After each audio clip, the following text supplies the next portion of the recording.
Hey guys, I am C Angad Agnihotri. हमने start करा हुआ है जीएसटी का रिवीजन। लास्ट क्लास में हमने देखा था first topic introduction to GST and thank you very much guys. आपके कमेंट्स और आपके लाइक्स ने बहुत खुशी दी है मुझे सच में अच्छा लगा कि जो मैं वीडियो आपके लिए बना रहा हूं वो आपको पसंद आ रही है, आप इसे एंजॉय कर रहे हो, आपका बेनिफिट हो रहा है। तो ये टू वे कम्युनिकेशन हम लोग कंटिन्यू रखेंगे। यहां से आएंगे back to back videos revision की, और वहां से अच्छा लगा तो लाइक्स और कमेंट्स के अंदर मेरा फीडबैक। ठीक है, चलो। मैंने लास्ट क्लास में आपको बताया था सेक्शन नंबर 7 जो कि अगला चैप्टर है सप्लाई, उसका फ्लो क्या है।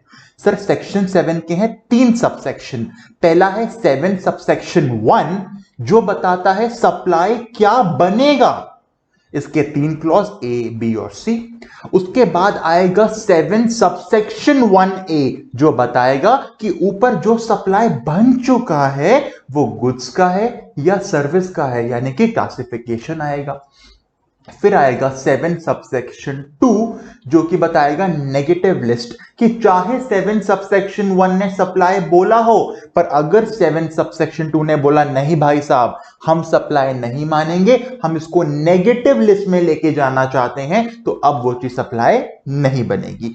फिर 7 सबसेक्शन 3 था कि गवर्नमेंट अगर कुछ और क्लासिफिकेशन करना चाहे कि जो सप्लाई बन चुका है वो गुड्स का है या सर्विस का है, वो 7(3) में भी लिख सकती है गवर्नमेंट, पर अभी तक वो खाली पड़ा हुआ एरिया।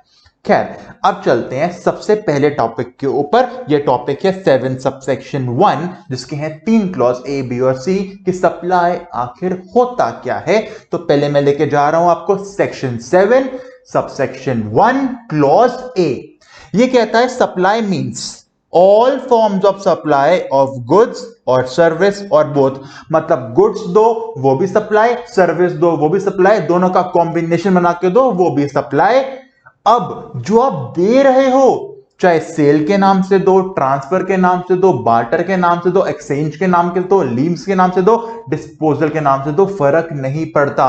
अगर एक पर्सन से दूसरे पर्सन के पास गुड्स या सर्विस जा रहे हैं, सेल के नाम से जाएं तो भी सप्लाई, एक्सचेंज के नाम से जाएं तो भी सप्लाई, बार्टर के नाम से जाए तो भी सप्लाई, लीज के नाम से जाए तो भी सप्लाई, डिस्पोजल के नाम से जाए तो भी सप्लाई, रेंटल के नाम से जाए तो भी सप्लाई, लाइसेंस के नाम से जाए तो भी सप्लाई, यानी कि कुछ भी चीज छोड़ी नहीं है भाई। अगर एक पर्सन से दूसरे पर्सन पे गुड्स या सर्विस ट्रांसफर हो रहे हैं तो सप्लाई बनेगा। ओके सर, खत्म क्लॉज ए? नहीं बच्चे, जब यहां से वहां गुड्स या सर्विस जा रहे हैं तो वहां से क्या आएगा सर? कंसीडरेशन आएगा, या तो कैश में आएगा या काइंड में आएगा, टू वे होता है ना बेटा। और थर्ड, सप्लाई तभी कहोगे अगर in the course of business है या फर्दरेंस ऑफ बिजनेस है, मतलब बिजनेस होना चाहिए। पर्सनल यूज के लिए जा रहा है, पर्सनल यूज नहीं कहूंगा, मतलब अदर देन बिजनेस अगर कुछ ट्रांजैक्शन हो रही है तो नहीं बनता सप्लाई। समझाता हूं क्या बोलना चाहता हूं। मैं गया शॉपकीपर के पास ये पेन खरीदने के लिए। मैंने बोला शॉपकीपर भाई साहब ये पेन परचेज करना है। उसने बोला 100 रुपीज का है। मैंने 100 रुपीज दिए, कंसिडरेशन दिया, वहां से मुझे गुड्स में ये पेन मिला। शॉपकीपर एनजीओ खोल के बैठा है या अपनी शॉप बिजनेस कर रहा है? सर वो बिजनेस कर रहा है, तो शॉपकीपर ने गुड्स की सेल करी फॉर अ कंसिडरेशन, मैंने 100 रुपीज पे करे उसके बिजनेस के लिए, तो ये बन गया 7(1)(a) के अकॉर्डिंग सप्लाई। ये पेन जो यहां आया, जो ये कंसिडरेशन वहां गई, उसके बिजनेस के लिए सप्लाई बन गया, जीएसटी आएगा। मैं घर आया, मेरा छोटा भाई घर में पढ़ाई कर रहा था, उसका पेन खराब हो गया। उसने बोला भैया भैया अपना पेन मुझे दे दो ना। मैंने अपना पेन उसको दे दिया। मैंने सोचा मैं कल जाके एक और पेन परचेज कर लूंगा। मैंने ये पेन अपने भाई को दिया। हो सकता है मेरा भाई मुझे 100 रुपीज पे कर दे, फ्री की बात बाद में करेंगे, हो सकता है मेरा भाई मुझे 100 रुपीज पे कर दे पेन के लिए। उसने मुझे 100 रुपीज पे कर दिए, मैंने उसको पेन दे दिया। अब सोचो, पेन भाई के पास गया, गुड ट्रांसफर हुआ, कंसिडरेशन भी आई, पर क्या मैं बिजनेस कर रहा हूं या पर्सनली दे रहा हूं? ऐसे ही सर, ऐसे ही कर रहा हूं, आपका काम पेन देना थोड़ी है। बिल्कुल ठीक, यानी ये ट्रांजैक्शन सप्लाई नहीं है, गुड्स गए, कंसीडरेशन भी आई पर सप्लाई नहीं है क्योंकि ये बिजनेस नहीं है, पर्सनली चाह रहा था। समझ आ गया डिफरेंस? यानी 7 सबसेक्शन 1 क्लॉज ए के अकॉर्डिंग अगर कोई भी ट्रांजैक्शन को सप्लाई बोलना है तो तीनों कंडीशन पूरी होनी चाहिए। गुड्स यहां से वहां या सर्विस यहां से वहां जा रहे हैं, अब सेल के रूप से जाए, एक्सचेंज जाए, बाटा जाए, लीज जाए, रेंटल जाए, लाइसेंस जाए, डिस्पोजल जाए, सामने से कंसीडरेशन भी आना चाहिए और बिजनेस के लिए होना चाहिए। समझ आ गया जी सर? तो इसी में एक और एग्जांपल लूं, अभी तो मैंने बता दिया बिजनेस होना जरूरी है। सेकेंड केस, मैं शॉपकीपर के पास गया, मैंने बोला भाई साहब पेन परचेज करना है, पैसे नहीं है। उसने बोला उधार तो मैं करता नहीं हूं पर आप मेरे रेगुलर कस्टमर हो, चलो एक काम करो ऐसे ही ले जाओ। ये नहीं बोला कि बाद में दे देना, क्या बोला? ऐसे ही ले जाओ। मैं ऐसे ही पेन लेके फ्री में आ गया। पेन ट्रांसफर हुआ? हाँ। क्या वो बिजनेस कर रहा था? हाँ। क्या कंसीडरेशन गया मेरी साइड से? नहीं गया।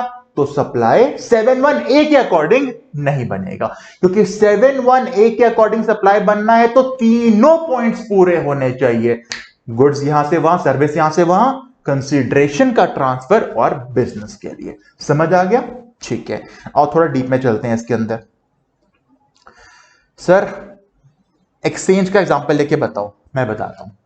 मैं मोबाइल फोन परचेज करने गया था। मोबाइल फोन की कॉस्ट है मान लो 50,000 रुपीज की। अगर मैं 50,000 पे करके फोन खरीद के आऊंगा, सेल की ट्रांजैक्शन है, 50,000 के ऊपर जीएसटी आ जाएगा। सेकंड केस लेते हैं, मैं मोबाइल खरीदने गया, 50,000 का था। मैंने बोला भाई साहब मेरा पुराना फोन एक्सचेंज कर दोगे? उसने बोला एक्सचेंज कर दूंगा। मैंने उसको पुराना फोन दिया, उसने वैल्यू लगाई मान लो 15,000 तो अब मैंने उसको पुराना फोन दिया 15,000 का, नया फोन है 50,000 का। अब मैं एडिशनल मनी कितना दूंगा? सर 50,000 का फोन था, 15,000 का एक्सचेंज हो गया तो 35,000 रुपीज देके नया फोन लेके आ जाओ। मैं 35,000 रुपीज देके और अपना पुराना फोन जिसकी वैल्यू 15,000 थी देके फोन खरीद के आ गया। जीएसटी कितने पे आएगा? 15,000 पे, 35,000 पे या पूरे 50,000 पे? सर देखो, शॉपकीपर ने आपको फोन कितने का दिया, उसके पास गुड्स की वैल्यू कितने की थी जो आपके पास आई? 50,000 की आई ना। अब आपने चाहे 15,000 काइंड में दिए, 35,000 कैश में दिए, टोटल तो उसको 50,000 मिल गए ना। तो जीएसटी कितने पे आएगा? पूरे 50,000 पे आएगा। ये इसका एग्जाम्पल है, ये आप देखना। ठीक है, चलो। सर आपने बोला सप्लाई होगी गुड्स की या सर्विस की, तो क्या होते हैं goods? Goods means every kind of movable property. Immovable land और बिल्डिंग नहीं, मूवेबल एवरी काइंड, कुछ भी चीज मूवेबल होगी वो गुड्स है। पेन मूवेबल है, हाँ गुड है। रिमोट मूवेबल है, हाँ गुड है। लैपटॉप मूवेबल है, हाँ गुड्स है। एसी मूवेबल, हाँ गुड्स है। पंखा ट्यूबलाइट मूवेबल है, गुड्स है। हर मूवेबल प्रॉपर्टी गुड्स है। अच्छा, तो क्या कुछ एक्सेप्शन भी है? हाँ एक्सेप्शन भी है। एक्सेप्शन पता है क्या है? बताओ सर। एक्सेप्शन है money and securities. Money good नहीं है, सिक्योरिटी मतलब शेयर डिबेंचर गुड्स नहीं है। पता है क्यों? कभी बैंक गए हो? हाँ सर। बैंक में पैसे डिपॉजिट करे हैं? हाँ सर। जैसे तुमने पैसे बैंक में डिपॉजिट करे, अगर पैसे मनी गुड्स होता, जैसे तुम मनी वहां देते जीएसटी लग जाता। पॉसिबल नहीं है ना बेटा, इसलिए मनी और सिक्योरिटीज को गुड्स से बाहर कर दिया, वरना हर ट्रांजैक्शन गुड हो जाएगी। तुम कुछ सामान खरीदने जाते हो, पैसे देते हो ना उसको, तो हर ट्रांजैक्शन में पैसे आते हैं, तो क्या हर ट्रांजैक्शन गुड्स बन जाएगी? नहीं। अगर मैं पेन खरीदने गया, पेन परचेज किया, पैसे दिए, तो पेन है गुड्स, उस पे जीएसटी आएगा। जब मैं मनी दे रहा हूं वो जीएसटी नहीं है, वरना तो हर ट्रांजैक्शन पे डुअल जीएसटी बन जाएगा। समझे बात? इसलिए मनी को बाहर कर दिया, सिक्योरिटी को बाहर कर दिया, बट इंक्लूड्स एक्शनेबल क्लेम, मतलब bill of exchange, promissory note, growing crop वगैरह वगैरह आते हैं। काम की चीज क्या है? हर मूवेबल प्रॉपर्टी गुड है, इमूवेबल नहीं। मनी और सिक्योरिटीज गुड्स नहीं है। एग्जांपल देख लो, मनी में डिपॉजिट किए पैसे, विड्रॉ करे, लोन लिया, रुपीज को डॉलर में, डॉलर को रुपीज में कन्वर्ट किया, या 100 रुपए के छुट्टे करा लिए कहीं से, ये सब गुड्स नहीं है। इन ट्रांजैक्शन पे जीएसटी नहीं आता है। ठीक है सर, रीडिंग कर लेना। चलते हैं सर्विस पे। सर्विस की डेफिनेशन बड़ी फनी है। क्या बोला है? हर वो चीज जो गुड्स नहीं है, मनी नहीं है, सिक्योरिटी नहीं है। हर वो चीज जो गुड्स नहीं है, मनी नहीं है, सिक्योरिटी नहीं है, वो क्या है? वो सर्विस। हर वो चीज जो गुड्स नहीं है, मनी नहीं है, सिक्योरिटी नहीं है, वो क्या है? सर्विस। ओके, अब देखो कुछ इंपॉर्टेंट पॉइंट्स। मैंने बोला था मैं बैंक में गया, मैंने बोला बैंक वाले भाई साहब ये पकड़ो $10, बदले में मुझे इंडियन रुपीज दे दो। डॉलर क्या है? मनी, जो मैं दे रहा हूं। बदले में क्या ले रहा हूं? रुपीज, वो क्या है? Money. Money money not a good. पर अगर बैंक ने मनी कन्वर्जन के लिए कमीशन चार्ज कर लिया, अब वो कमीशन मनी नहीं है, वो कमीशन होता है activities relating to the use of money. उस कमीशन के ऊपर जीएसटी आएगा। डॉलर को रुपीस में कन्वर्ट किया, पाउंड्स को रुपीस में कन्वर्ट किया, अगर कन्वर्जन के लिए कोई कमीशन नहीं है तो सप्लाई नहीं है। पर अगर इस कन्वर्जन को, डॉलर को रुपीस में, पाउंड को डॉलर में कन्वर्ट करने के लिए सामने वाले बैंक ने या मनी एक्सचेंजर ने कमीशन चार्ज किया, वो कमीशन इज नॉट मनी, वो commission is activity relating to money. उस पे सप्लाई माना जाएगा क्योंकि उसको सर्विस की डेफिनेशन में इंक्लूड कर दिया है। ठीक है, ऐसे ही मैं बैंक गया, मैंने बैंक से लोन लिया, लोन लिया, मनी लिया, लोन वापस किया, मनी वापस किया, कोई दिक्कत नहीं है। पर अगर बैंक ने इंटरेस्ट चार्ज कर लिया, वो सप्लाई है। सर आपने आगे बताया था एग्जेम्पशन होती है, हमें ये कहां बोल रहा हूं जीएसटी आएगा? एग्जेम्पशन को साइड रखो ना बच्चे, अभी बता रहा हूं सप्लाई क्या है। अगर बैंक आपसे लोन पे इंटरेस्ट चार्ज कर रहा है, सप्लाई तो है। अब इस पे जीएसटी आएगा या गवर्नमेंट ने एग्जेम्पशन दे रखी हो, बात की बात है। सप्लाई तो बन गया, इंटरेस्ट क्या हो गया? बैंक ने आपसे इंटरेस्ट चार्ज किया, this is activity relating to the use of money. इस पे सप्लाई तो बना, जीएसटी नहीं आएगा, आगे देखेंगे वो। ठीक है सर, समझ आ गया पॉइंट। ऐसे ही आपने बैंक से लोन लिया, बैंक ने आपसे प्रोसेसिंग फीस चार्ज करी। जो लोन लिया वो मनी है, वो सर्विस और गुड्स नहीं है, पर जो प्रोसेसिंग फीस है लोन देने के लिए, वो activity relating to use of money है, उसको सप्लाई माना गया, सर्विस माना गया। ठीक है, ठीक है सर। पर्सन कौन होते हैं? रीडिंग मार लेना, जितना काम का नहीं है। सप्लायर कौन होता है? रीडिंग मार लेना। रेसिपिएंट इंपॉर्टेंट है। और समझो, मैं आपको पढ़ा रहा हूं, मैं सप्लायर हूं, मैं सर्विस दे रहा हूं, आप मुझसे पढ़ रहे हो, आप रेसिपिएंट हो, आप सर्विस ले रहे हो। पर अब समझो, मान लो मेरी फीस है 10,000 रुपीज, मैं जीएसटी पढ़ाने के लिए 10,000 की फीस लेता हूं। आप आए, आपने मुझे 10,000 की फीस दी, मैंने आपको पढ़ाया, मैं सप्लायर, आप रेसिपिएंट, काम खत्म। पर अब समझो, एक कंपनी है, आप उसके पास एम्प्लॉय हो। कंपनी वालों को लगा यार अगर हम अपने एम्प्लॉयज को जीएसटी की परफेक्ट नॉलेज दिला देंगे तो हमारा काम कितना इंप्रूव हो जाएगा, हमारा एम्प्लॉय सारे जीएसटी कंप्लायंसेस कर पाएगा। तो कंपनी ने मुझसे, अंगद सर से कांटेक्ट किया, अंगद सर हमारे एम्प्लॉयज को जीएसटी पढ़ाओ ना, हम आपको 10,000 रुपीज फीस देंगे। मैंने कहा कोई दिक्कत नहीं है।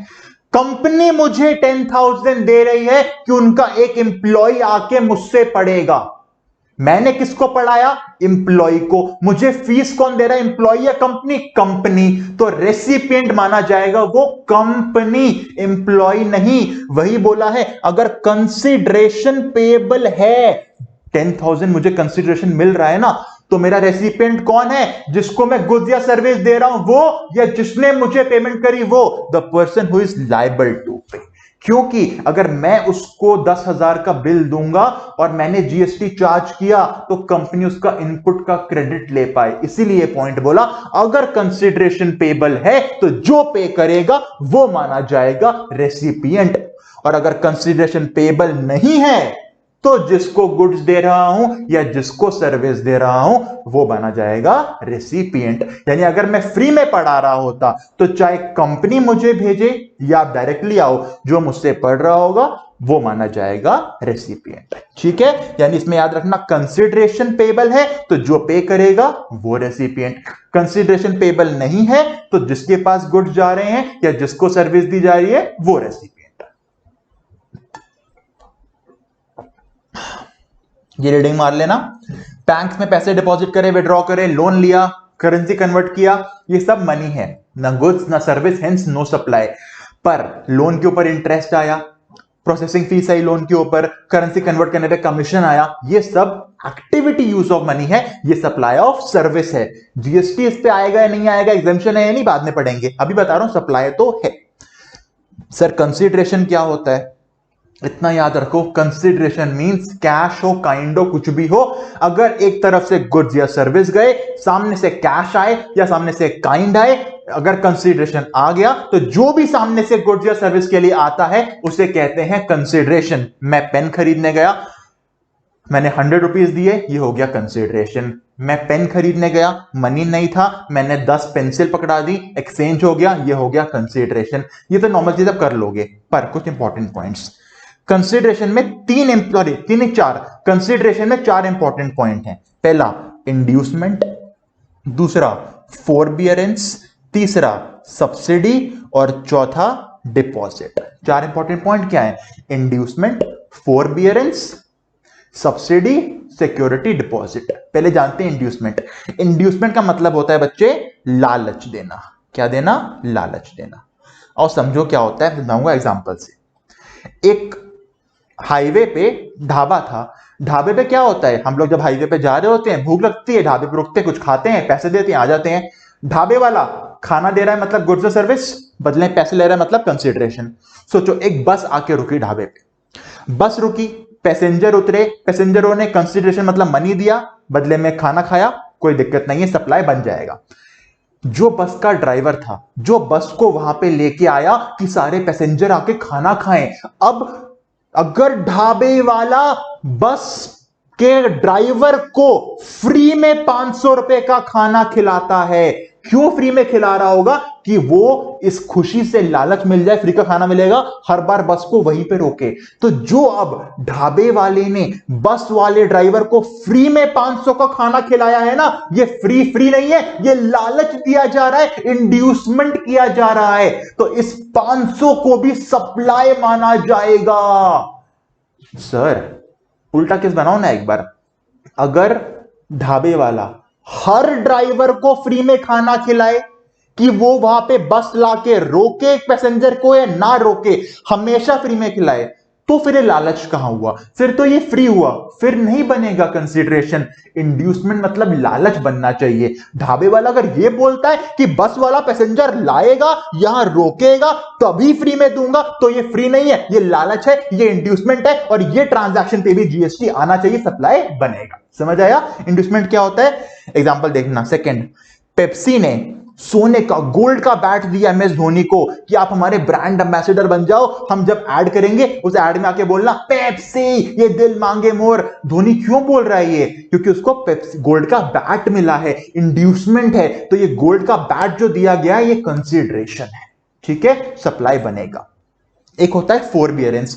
फोरबियरेंस का मतलब होता है बच्चे टू टॉलरेट। मतलब एग्जांपल लेता हूं, मेरे घर के जस्ट बगल वाले घर में व्हाइट वॉश हो रहा था। अब सिंपल सी बात है, वहां व्हाइट वॉश हो रहा होगा तो कुछ पेंट के छींटे मेरे घर में भी गिरेंगे, मेरी जमीन, मेरी वॉल खराब होगी। मैंने बोला ओए काम रोक, चल मेरा घर गंदा हो रहा है, काम रोक।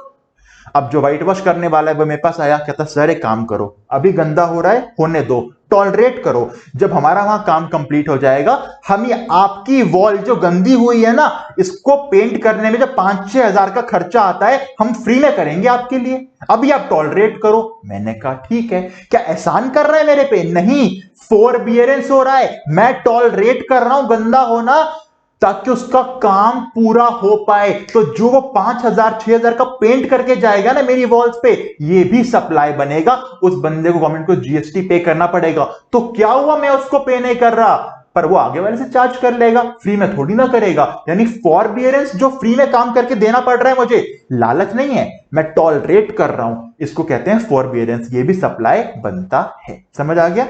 ठीक है। तीसरा, सब्सिडी क्या होती है? मैं जीएसटी पढ़ा रहा था, एक दिन मोदी जी को थॉट आया। मोदी जी खुद से कह रहे हैं, मोदी क्यों ना अंगद सर जितना अच्छा पढ़ाते हैं टैक्स, कुछ बच्चों को फ्री में टैक्स पढ़वाऊं। फिर मोदी जी को लगा फ्री तो नहीं, काम करता हूं, 40% सब्सिडी देते हैं। मोदी जी मुझे फोन किया, अंगद सर आपकी फीस है 10,000 रुपीज, आप हमारे भेजे गए बच्चों से खाली 6,000 चार्ज करो, हर बच्चे पे 4,000 हम आपको सब्सिडी देंगे।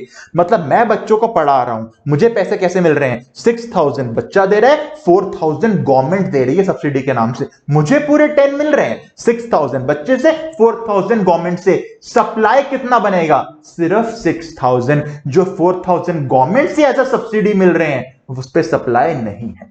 क्लियर हो गया? पर अगर यही सब्सिडी गवर्नमेंट के अलावा कोई एनजीओ दे रहा होता या कोई कंपनी या कोई भी दे रहा होता गवर्नमेंट के अलावा, मतलब मान लो ऐसे ही बनता, बच्चा 6,000 दे रहा है, कोई एनजीओ 4,000 दे रहा है, अब मैं टोटल लगा के पूरे 10,000 को सप्लाई बनाऊंगा, वरना लूपहोल बन जाएगा। हर बंदा अपने एनजीओ खोल देगा और बोलेगा एक काम करो, बच्चे से आधे पैसे लो, आधे एनजीओ से लो, बोल दो सब्सिडी है, उस पर सप्लाई नहीं है, जीएसटी नहीं है। गवर्नमेंट के पास बहुत दिमाग है, उन्होंने बोला सेंट्रल गवर्नमेंट या स्टेट गवर्नमेंट सब्सिडी देगी तो सब्सिडी को कंसिडरेशन नहीं मानेंगे, सप्लाई नहीं आएगा वो। पर गवर्नमेंट के अलावा कोई और सब्सिडी देगा तो उसको भी कंसिडरेशन माना जाएगा, जीएसटी बन जाएगा। और ऐसे ही सिक्योरिटी डिपॉजिट, कभी गए हो वाटर पार्क वगैरह, वहां पे आपको स्विम सूट रेंट पे लेना पड़ता है।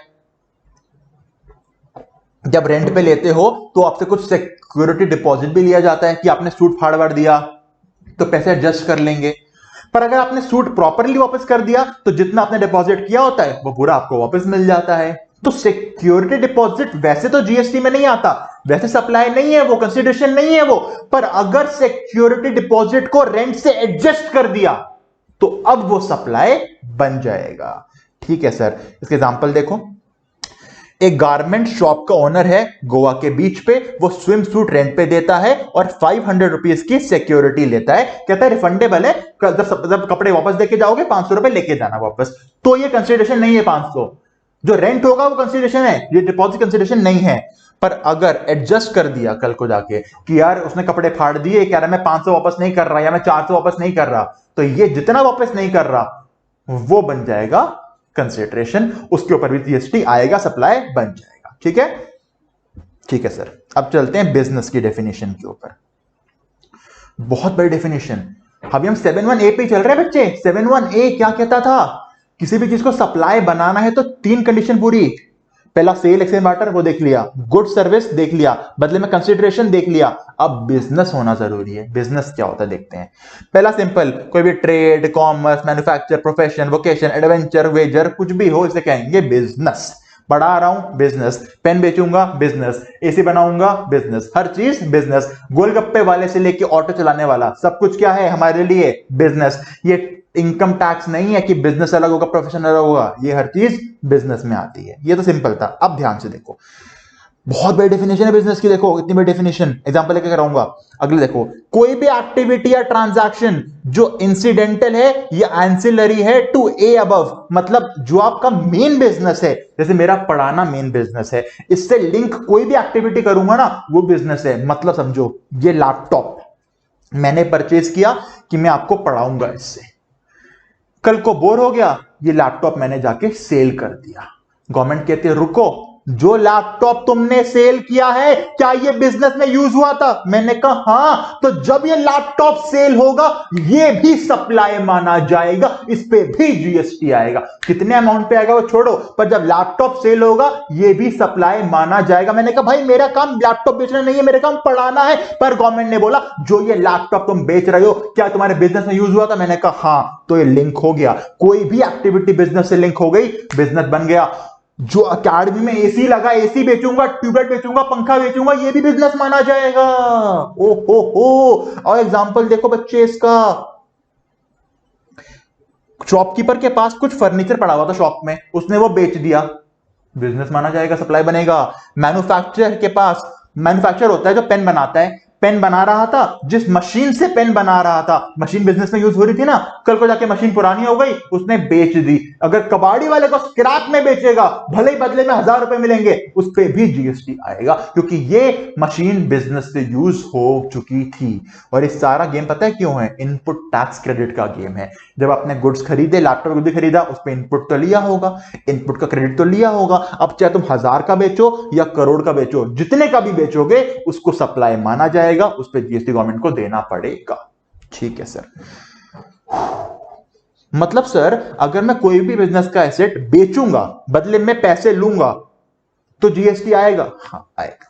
ठीक है, अगला, कोई भी एक्टिविटी और ट्रांजैक्शन, ये सर्विस की बात कर रहा है बेसिकली, जो आपके बिजनेस से लिंक हो गई।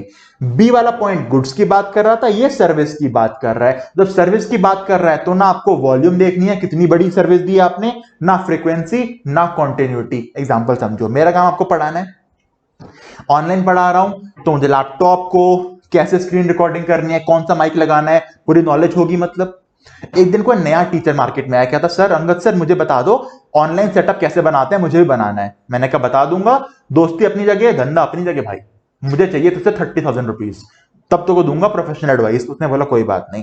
मैंने उससे 30,000 लिए, उसको मैंने सिखा दिया कैसे सेटअप करना है। गवर्नमेंट ने बोला रोको, तुमने जो ऑनलाइन सेटअप की सर्विस दी क्या तुम्हारे बिजनेस से लिंक हो रही है? मैंने कहा हाँ लिंक तो हो रही है, मेरा काम पढ़ाना है, कैसे ऑनलाइन पढ़ा रहा हूं वही समझा रहा हूं, बस लिंक हो गया, इस 30,000 पे जीएसटी आएगा। ओके ओके ओके, ठीक। अगला देखो, बिजनेस शुरू होने से पहले कोई कैपिटल गुड्स खरीदे या सर्विस ली, बिजनेस बंद करने के बाद कोई कैपिटल गुड या सर्विस बेच रहा हूं, दोनों को बिजनेस माना गया है, क्योंकि बिजनेस शुरू होने से पहले अगर खरीदा है तो उसका इनपुट का बेनिफिट चाहिए। इनपुट टैक्स बेनिफिट कब मिलेगा? जब बिजनेस शुरू होगा तब। और अगर बिजनेस शुरू होने से पहले खरीदी हुई चीज को बिजनेस ही नहीं माना तो बिजनेस शुरू होने के बाद उसका क्रेडिट कैसे लोगे? यानी बिजनेस शुरू होने से पहले कोई कैपिटल गुड या सर्विस खरीदी है, उसका भी क्रेडिट मिलेगा। बिजनेस कर दिया बंद, बंद करने के बाद बेच रहा हूं तो गवर्नमेंट कहेगी वाह बच्चे, पहले तो क्रेडिट ले लिया, बिजनेस बंद कर दिया, अब सामान बेच रहे हो, हमारा क्रेडिट कहां गया? चलो जो बेच रहे हो हमको उस पर जीएसटी दो। ओके। अगला बहुत सिंपल है, कोई क्लब, एसोसिएशन, सोसाइटी अगर जिम यूज करने के लिए, स्विमिंग पूल यूज करने के लिए, या फिर कोई रेजिडेंट वेलफेयर एसोसिएशन आरडब्ल्यूए अपने रेजिडेंट्स को बोलती है कि हम तुम्हारा बिजली का बिल जाके जमा कर देंगे, कुछ हमको कमीशन दे देना, ये सब भी क्या है? बिजनेस है। ये नहीं बोल सकते कि अपने मेंबर को ही तो दे रहा हूं, पैसे चार्ज कर रहे हो ना, बिजनेस माना जाएगा। अगला, admission for a consideration of person any premise, मतलब कि दिवाली मेला के अंदर गए, टिकट खरीदी होगी आपने, सर्कस देखने गए, टिकट खरीदी होगी, जू गए, टिकट खरीदी होगी, किसी भी एंट्री टिकट को, जो अंदर जाने की टिकट होती है, एंट्री टिकट को भी बिजनेस माना जाता है, जीएसटी आता है। अगला, service supplied by person as a holder of an office, मैं सीए हूं, मैं पढ़ाता हूं, मुझे टैक्स की नॉलेज है। कल को आईसीएआई जो हमारा इंस्टीट्यूट है उसने एक कमेटी बनाई टैक्सेशन के लोगों के लिए, अकाउंट्स के नॉलेज वाले लोगों के लिए, कि हम उनकी नॉलेज को कहीं यूज करेंगे, तो उन्होंने मुझे मेरी नॉलेज के बेस पे वो जगह दी कि वो एक कमेटी में मुझे प्लेस दिया और उसके बदले मुझे पेमेंट कर रहे हैं। तो वो जो कमेटी में मुझे प्लेस मिली वो क्यों मिली? मेरी नॉलेज के लिए, मेरे एक्सपर्टीज के लिए, मेरी डिग्री की वजह से। तो अब जो प्लेस के मुझे पैसे मिलेंगे वो प्लेस होल्ड करने, पोजीशन होल्ड करने के लिए, वो भी बिजनेस माना जाएगा। ठीक है। अगला पॉइंट, चिल करना, पूरा नहीं पढ़ना, बस ये पढ़ो, रेस क्लब। रेस क्लब की हर एक्टिविटी आज बिजनेस मानी जाती है, पहले 2 ही मानी जाती थी, अब सारी मानी जाती हैं। तो देख जाए एक्टिविटी और रेस क्लब, चाहे टोटल राइटर की हो, लाइसेंस की हो, कोई भी हो, सारी क्या मानी जाती हैं? आज बिजनेस मानी जाती हैं। लास्ट पॉइंट छोड़ दो, काम का नहीं है। अब हर पॉइंट के ऊपर एग्जांपल दिया हुआ है, ये आप पढ़ लेना। ये थी आपकी बिजनेस की डेफिनेशन। ठीक है, फर्दर बिजनेस में इंपॉर्टेंट नहीं है, आप छोड़ सकते हो रिवीजन के अंदर इसको। ठीक है, ये था आपका clause 7 subsection 1, clause A B, sorry A, अभी ए खत्म हुआ सिर्फ। एक के अंदर हमने पढ़े 3 चीजें, गुड्स क्या है, सर्विस क्या है, बदले में कंसिडरेशन क्या है, बिजनेस क्या है। रीडिंग कर लेना, एमसीक्यू बनते हैं। अब चलते हैं 7(1)(b) के ऊपर। 7(1)(b) कहता है अगर आपने कुछ इंपोर्ट किया, इंपोर्ट कहां से होता है? फॉरेन कंट्री से। इंपोर्ट क्या किया? सर्विस। गुड्स को कवर नहीं किया, इंपोर्ट ऑफ गुड्स पे कस्टम ड्यूटी लगता है, वो यहां छोड़ दो, हम बात कर रहे हैं सर्विस की। मैंने फॉरेन से इंपोर्ट करी सर्विस। मैं बताऊं अगर इंपोर्ट कर रहा हूं, इंट्रास्टेट बोलूंगा, इंटरस्टेट बोलूंगा? सर कल ही पढ़ा था, इंटरस्टेट बोलते हैं, क्योंकि दूसरी स्टेट से आ रहा है, कंट्री से आ रहा है, इंटरस्टेट। चलो, मैंने कुछ सर्विस इंपोर्ट करी, ठीक है, फॉर अ कंसिडरेशन। पहली कंडीशन आ गई कंसिडरेशन की, फ्री में नहीं, पैसे पे करूंगा। अब चाहे मेरे बिजनेस में हो या मेरे पर्सनल यूज के लिए हो, फर्क नहीं पड़ता। 3 कंडीशन इंपोर्ट वाले में। पहला क्या है? इंपोर्ट, किस चीज का? सर्विस का। फ्री में नहीं, कंसिडरेशन दे रहा हूं अपने बिजनेस के लिए। तीनों ही पॉइंट अगर पूरे हो, हरी पर्सनल यूज भी चलेगा, तीनों ही पॉइंट पूरे हो गए। क्या? इंपोर्ट ऑफ सर्विस, कंसिडरेशन, अब चाहे बिजनेस हो या पर्सनल यूज हो, इस ट्रांजैक्शन पे जीएसटी आएगा। ओके सर, एग्जांपल देखते हैं, होंडा ऑटोमोबाइल्स एक कंपनी है, उसने डिजाइन की सर्विस ली, कार को डिजाइन करना था, डिजाइन सर्विस ली अमेरिका के किसी बंदे से। अब होंडा अपने बिजनेस के लिए सर्विस ले रही है और बदले में $1 मिलियन का कंसिडरेशन पे किया, इंपोर्ट ऑफ सर्विस डिजाइन वाली बिजनेस के लिए कंसिडरेशन पे किया, बन गया सप्लाई 71B के अकॉर्डिंग। अगला, मिस्टर रवि को एमबीए करना है लंदन से, वो करियर कंसल्टेंसी कराने के लिए इंग्लैंड की किसी कंपनी के पास गया, 5000 पाउंड्स पे कर दिए।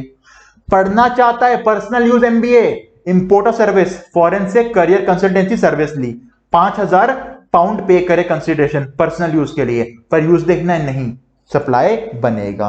क्यों बनेगा? क्योंकि तीनों कंडीशन पूरी हो गई, import of service, for a consideration, business जरूरी नहीं है। क्लियर हो गया पॉइंट? हाँ जी। और दोनों ट्रांजैक्शन में क्या लगेगा? आईजीएसटी, क्योंकि इंटरस्टेट में क्या लगता है? आईजीएसटी। ये था बच्चे आपका section 7 subsection 1 clause B. 7(1)(a) ने क्या बोला था? 3 कंडीशन, गुड्स और सर्विस की supply, for a consideration, for business. 7(1)(b) ने क्या बोला?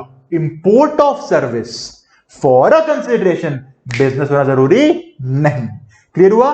ठीक है, अब चलते हैं, चलो गाइस आगे चलते हैं। अगला डीम्ड सप्लाई 7(1)(c).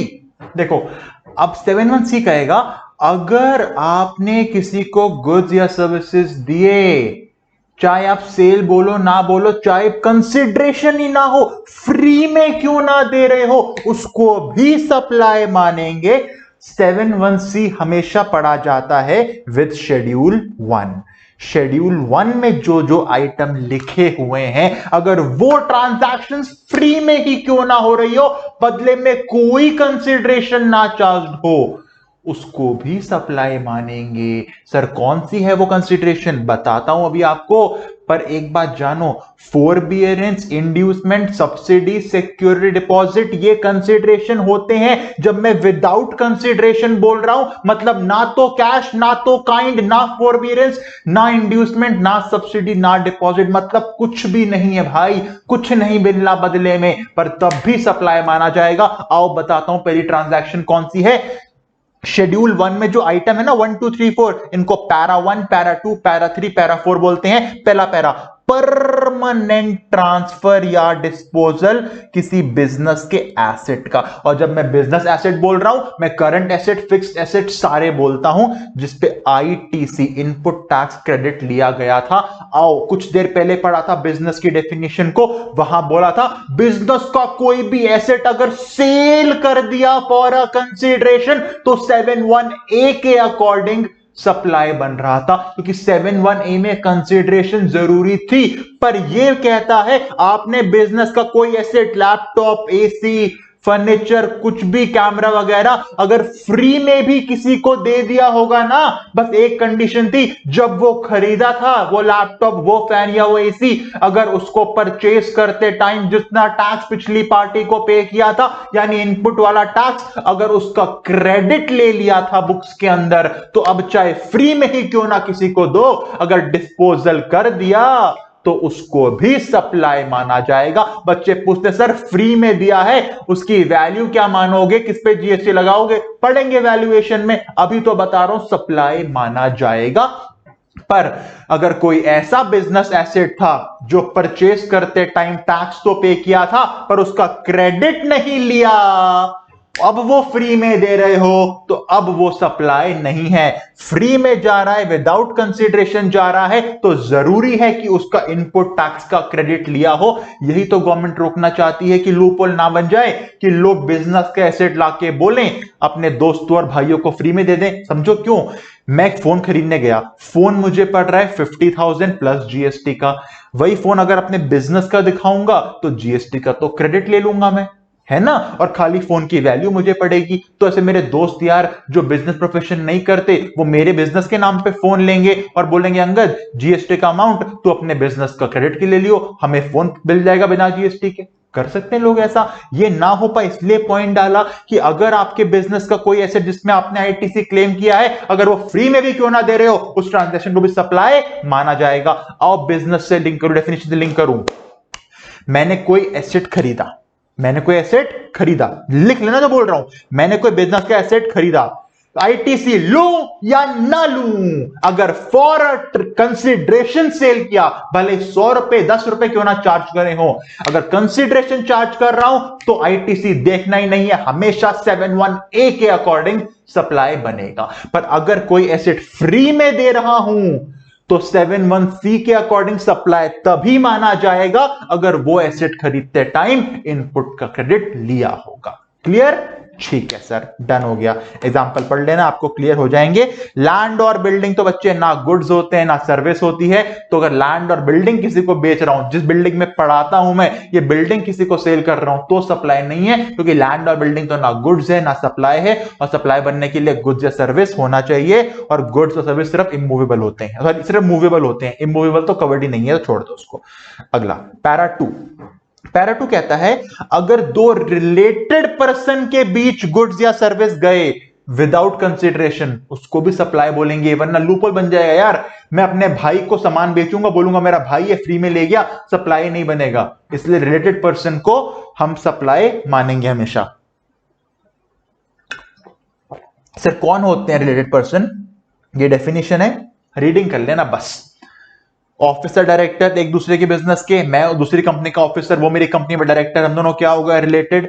दो पार्टनरशिप फर्म के पार्टनर है, मिस्टर ए और मिस्टर बी, दोनों आपस में क्या है? रिलेटेड। एम्प्लॉयर और एम्प्लॉय हमेशा रिश्तेदार होते हैं, हमेशा होते हैं। मैं किसी कंपनी में काम करता हूं, मैं उसका एम्प्लॉय हूं, तो दो मेरा एम्प्लॉयर और एम्प्लॉय आपस में क्या होगा? रिलेटेड। ये पॉइंट स्पेशल है, क्या बोलता है? एक बंदा है मिस्टर ए, दूसरा बंदा है मिस्टर बी, दोनों ही के पास एक्स लिमिटेड कोई कंपनी है, दोनों ही के पास 25% शेयर है, मतलब ए बंदा भी एक्स कंपनी के 25% शेयर रख के बैठा है, बी बंदा भी एक्स कंपनी के 25% शेयर रख के बैठा है, मतलब ए और बी दोनों ही एक कंपनी को होल्ड करते हैं, तो ये दोनों पर्सन क्या हो गए? ये दोनों आपस में रिलेटेड हो गए। ठीक है सर जी, समझ आ गया। अगला क्या बोलता है? और थर्ड पर्सन ओन्स दोनों के, मतलब हो सकता है ना दो कंपनी है, एक्स लिमिटेड और वाई लिमिटेड। मैंने आपको जो पॉइंट बता दिया ना पहले वाला पॉइंट, वो पहले वाला पॉइंट ये है भाई, वो ये है। अब मैं उस पर आ रहा हूं।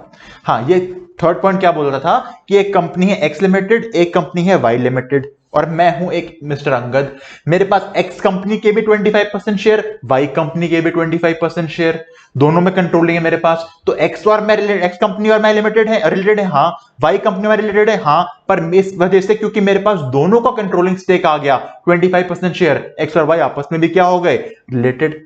आगे रीडिंग कर लेना, ये सारे मेंबर हो गए सेम फैमिली के, ये एजेंट वगैरह हो गया, पर ये सिर्फ सोल एजेंट है। क्या है? सोल एजेंट या सोल डिस्ट्रीब्यूटर। अगर क्वेश्चन बोले सिर्फ एजेंट, तो जरूरी नहीं आपका रिलेटेड होगा। सोल एजेंट मतलब मेरा एक ही एजेंट है भाई, वो मेरा रिलेटेड है। नॉर्मल एजेंट आपका रिलेटेड नहीं होता, वह प्रिंसिपल और एजेंट का रिश्ता चल रहा होता है, अगला क्लॉज आएगा। पर कोई सोल एजेंट है, मेरा एक ही एजेंट है, जब तक सोल एजेंट ना बोला जाए आप रिलेटेड नहीं मानोगे। सोल एजेंट बोला मतलब ये मेरा बन गया रिलेटेड पर्सन। एग्जांपल रीडिंग कर लेना, क्लियर हो जाएगा। डेफिनेशन इंपॉर्टेंट नहीं है, साफ बता दूं, आप ट्रांजैक्शन देख के बता दोगे रिलेटेड है या नहीं है। और अगर रिलेटेड के बीच सामान यहां से वहां गया तो हमेशा सप्लाई माना जाएगा। कितनी वैल्यू मानी जाएगी पढ़ेंगे वैल्यूएशन में जाके, ठीक है? ठीक है सर। अब चलते हैं, इसी के अंदर 3 पॉइंट कवर्ड थे, एक तो रिलेटेड पर्सन, एम्प्लॉयर एम्प्लॉय, और deemed distinct person. Section number 25 बोलता है what is deemed distinct person, short form में डीडीपी। ये है इंपॉर्टेंट। देखो डीडीपी क्या होता है आप समझो। हो सकता है मेरा बिजनेस दिल्ली में हो तो मैंने दिल्ली में ले रखा होगा जीएसटी रजिस्ट्रेशन। हाँ, जीएसटी रजिस्ट्रेशन स्टेट वाइज होता है, जिस स्टेट में काम करोगे वहां नंबर लोगे आप। मैंने अपना बिजनेस एक्सपैंड किया, अब मैं हरियाणा में गुड़गांव में भी काम करता हूं, तो मुझे गुड़गांव में लेना पड़ेगा जीएसटी रजिस्ट्रेशन, क्योंकि जीएसटी का रजिस्ट्रेशन सेंट्रलाइज नहीं होता, स्टेट वाइज होता है। अब देखो एक बात और मैं आपको बता दूं, हम पढ़ेंगे रजिस्ट्रेशन चैप्टर में जाके, जीएसटी का रजिस्ट्रेशन मिलता है आपको on the basis of pan card. Income tax में होता है ना पैन कार्ड, तो पैन कार्ड होगा, उसके बेस पे बनेगा आपका जीएसटी का रजिस्ट्रेशन नंबर। सर आपने बोला जीएसटी रजिस्ट्रेशन हर स्टेट का लेना होता है। हाँ, जिस स्टेट में काम कर रहे हो उसका लेना होता है, स्टेट वाइज होता है, और ये मिलता है पैन नंबर के बेस पे। पैन नंबर स्टेट वाइज होता है या एक ही होता है, जल्दी बताओ सर। पैन नंबर तो एक ही होता है, हाँ, तो एक ही पैन पे अगर पहले मैं दिल्ली में ले रहा हूं जीएसटी रजिस्ट्रेशन, उसी पैन में अगर मैं हरियाणा महाराष्ट्र में ले रहा हूं जाके रजिस्ट्रेशन जीएसटी का, तो एक ही पैन पे अगर बहुत सारे रजिस्ट्रेशन लेके बैठा हूं मैं, तो ये सारे रजिस्ट्रेशंस को आपस में बोला जाता है डीडीपी, डीम्ड डिस्टिंक्ट पर्सन। देखो पर्सन तो मैं एक ही हूं, दिल्ली में रजिस्ट्रेशन लिया, उसी पर्सन ने हरियाणा में रजिस्ट्रेशन लिया, उसी पर्सन ने महाराष्ट्र में, उसी पर्सन ने राजस्थान में रजिस्ट्रेशन लिया, पर क्योंकि अलग अलग रजिस्ट्रेशन हो गए ना, तो ये सारे अलग अलग कहलाए जाएंगे डीम्ड डिस्टिंक्ट पर्सन। यानी क्या होते हैं डीम्ड डिस्टिंक्ट पर्सन? एक पैन पे अगर बहुत रजिस्ट्रेशन होते हैं तो ये सारे आपस में कहलाए जाते हैं डीम्ड डिस्टिंक्ट पर्सन। अब समझो क्यों डाला ये पॉइंट यहां पे। मैंने अपने दिल्ली के ऑफिस से हरियाणा के ऑफिस में अगर सेल करी होती तो कोई दिक्कत नहीं है, इंटर स्टेट सेल होती, आईजीएसटी लग जाता, पर मैंने सेल नहीं करी। मैंने अपने दिल्ली के ऑफिस से हरियाणा के गोडाउन में स्टॉक ट्रांसफर किया कि वहां से बेचूंगा। स्टॉक ट्रांसफर किया, पैसे नहीं मिल रहे, खाली स्टॉक ही यहां से वहां जा रहा है, मेरे तो बिजनेस से स्टॉक ट्रांसफर कर रहा हूं, सप्लाई माना जाएगा। अगर एक डीम्ड डिस्टिंक्ट पर्सन दूसरे डीम्ड डिस्टिंक्ट पर्सन, मतलब एक रजिस्ट्रेशन से अपने ही जो सेम पैन पे एक और रजिस्ट्रेशन है वहां स्टॉक ट्रांसफर कर रहा हूं, इसको भी सप्लाई माना जाएगा। जीएसटी कैसे आएगा पढ़ेंगे वैल्यूएशन में, पर समझ आया क्यों आया पॉइंट? हाँ, वरना लूपहोल बन जाएगा, सामान दिल्ली से निकल के कहीं और स्टेट में पहुंच जाएगा। गवर्नमेंट कहती है सामान अगर एक स्टेट से दूसरी स्टेट जा रहा है, बेसिकली एक रजिस्ट्रेशन से दूसरी रजिस्ट्रेशन जा रहा है, तो भाई इस स्टॉक ट्रांसफर पे भी जीएसटी आएगा। और लॉजिकल भी पता है क्यों? दिल्ली में सामान पड़ा था, मैंने हरियाणा में भेज दिया, जब मैं हरियाणा से बेचूंगा सामान तो एसजीएसटी हरियाणा गवर्नमेंट को मिलेगा। तो भाई हरियाणा गवर्नमेंट के पास स्टॉक आया कहां से? उनको इनपुट भी तो चाहिए, जो मेरा यूनिट हरियाणा में है उसको आईटीसी भी तो लेना है, पर वो आईटीसी कैसे ले पाएगा अगर उसके पास बिल ही नहीं होगा? तो स्टॉक ट्रांसफर में जीएसटी आया ही इसलिए कि ताकि इनपुट का क्रेडिट बना रहे, ताकि दिल्ली का जो स्टॉक हरियाणा में है जब वो हरियाणा से सेल हो तो हरियाणा वाले ब्रांच को आईटीसी मिल जाए। इसी वजह से स्टॉक ट्रांसफर पे सप्लाई मान के जीएसटी आता है। आओ समझाता हूं आपको बातें कुछ। सर देखो, अब ये पॉसिबल भी तो है, चलो एग्जांपल लेता हूं, बताऊंगा। देखो मोहन एक चार्टर्ड अकाउंटेंट है जिसका ऑफिस दिल्ली में है, तो दिल्ली में ले रखा होगा रजिस्ट्रेशन जीएसटी का। उसने अब वेस्ट बंगाल में भी ले लिया ब्रांच ऑफिस खोल के रजिस्ट्रेशन। एक ही पैन पे दिल्ली में रजिस्ट्रेशन, एक ही पैन पे वेस्ट बंगाल में रजिस्ट्रेशन। तो दिल्ली का ऑफिस और वेस्ट बंगाल का ऑफिस आपस में क्या होगा? DDP, distinct person. और अगर इनमें कोई ट्रांजैक्शन होगी, स्टॉक ट्रांसफर और कुछ भी हो, सप्लाई माना जाएगा। ओके, अब देखो ध्यान से, हो सकता है मेरा एक स्टेट में रजिस्ट्रेशन हो, पर किसी और स्टेट में पॉसिबल है मैं काम तो कर रहा हूं, पर मैं ऐसा काम कर रहा हूं जिसपे जीएसटी आता ही नहीं है। Petroleum crude, high speed diesel, natural gas, motor spirit, aviation turbine fuel या अल्कोहल, ऐसा कोई काम वहां पे करता हूं जिसपे जीएसटी आता ही नहीं है। तो मेरा ऑफिस तो खोला हुआ है पर जीएसटी नंबर ही नहीं लिया हुआ। तो अगर अब मैं यहां से वहां सामान ट्रांसफर करूंगा, ध्यान से सुनो, एक ऑफिस से दूसरे ऑफिस सामान ट्रांसफर कर रहा हूं, डीडीपी नहीं है हम लोग। डीडीपी होने के लिए दोनों का रजिस्ट्रेशन जरूरी है सेम पैन में। दिल्ली में तो रजिस्ट्रेशन ले रखा है, पर दूसरी जगह मैं नॉन टैक्सेबल सप्लाई कर रहा हूं, वहां जीएसटी का नंबर ही नहीं है, पर गवर्नमेंट कहती है ठीक है वहां जीएसटी नंबर नहीं है। ध्यान से सुनना, एक स्टेट से अगर दूसरे स्टेट में सामान जाएगा, चाहे वो डीडीपी ना हो, उसे कहेंगे एस्टैब्लिशमेंट ऑफ डिस्टिंक्ट पर्सन। क्या कहेंगे? Establishment of distinct person. मतलब अगर मेरा किसी दूसरे स्टेट में ऑफिस है जो नॉन टैक्सेबल सप्लाई कर रहा है, जिसका जीएसटी में रजिस्ट्रेशन नहीं है, पर बिजनेस तो कर रहे हो, तो मेरा ये यूनिट जहां पे बिजनेस है और मेरा वो यूनिट जहां पे बिजनेस है, पर चलो जीएसटी वाला ने कोई और बिजनेस है, ये आपस में अब डीडी पे नहीं कहलाए जाएंगे, ये कहलाए जाएंगे एस्टैब्लिशमेंट ऑफ डिस्टिंक्ट पर्सन।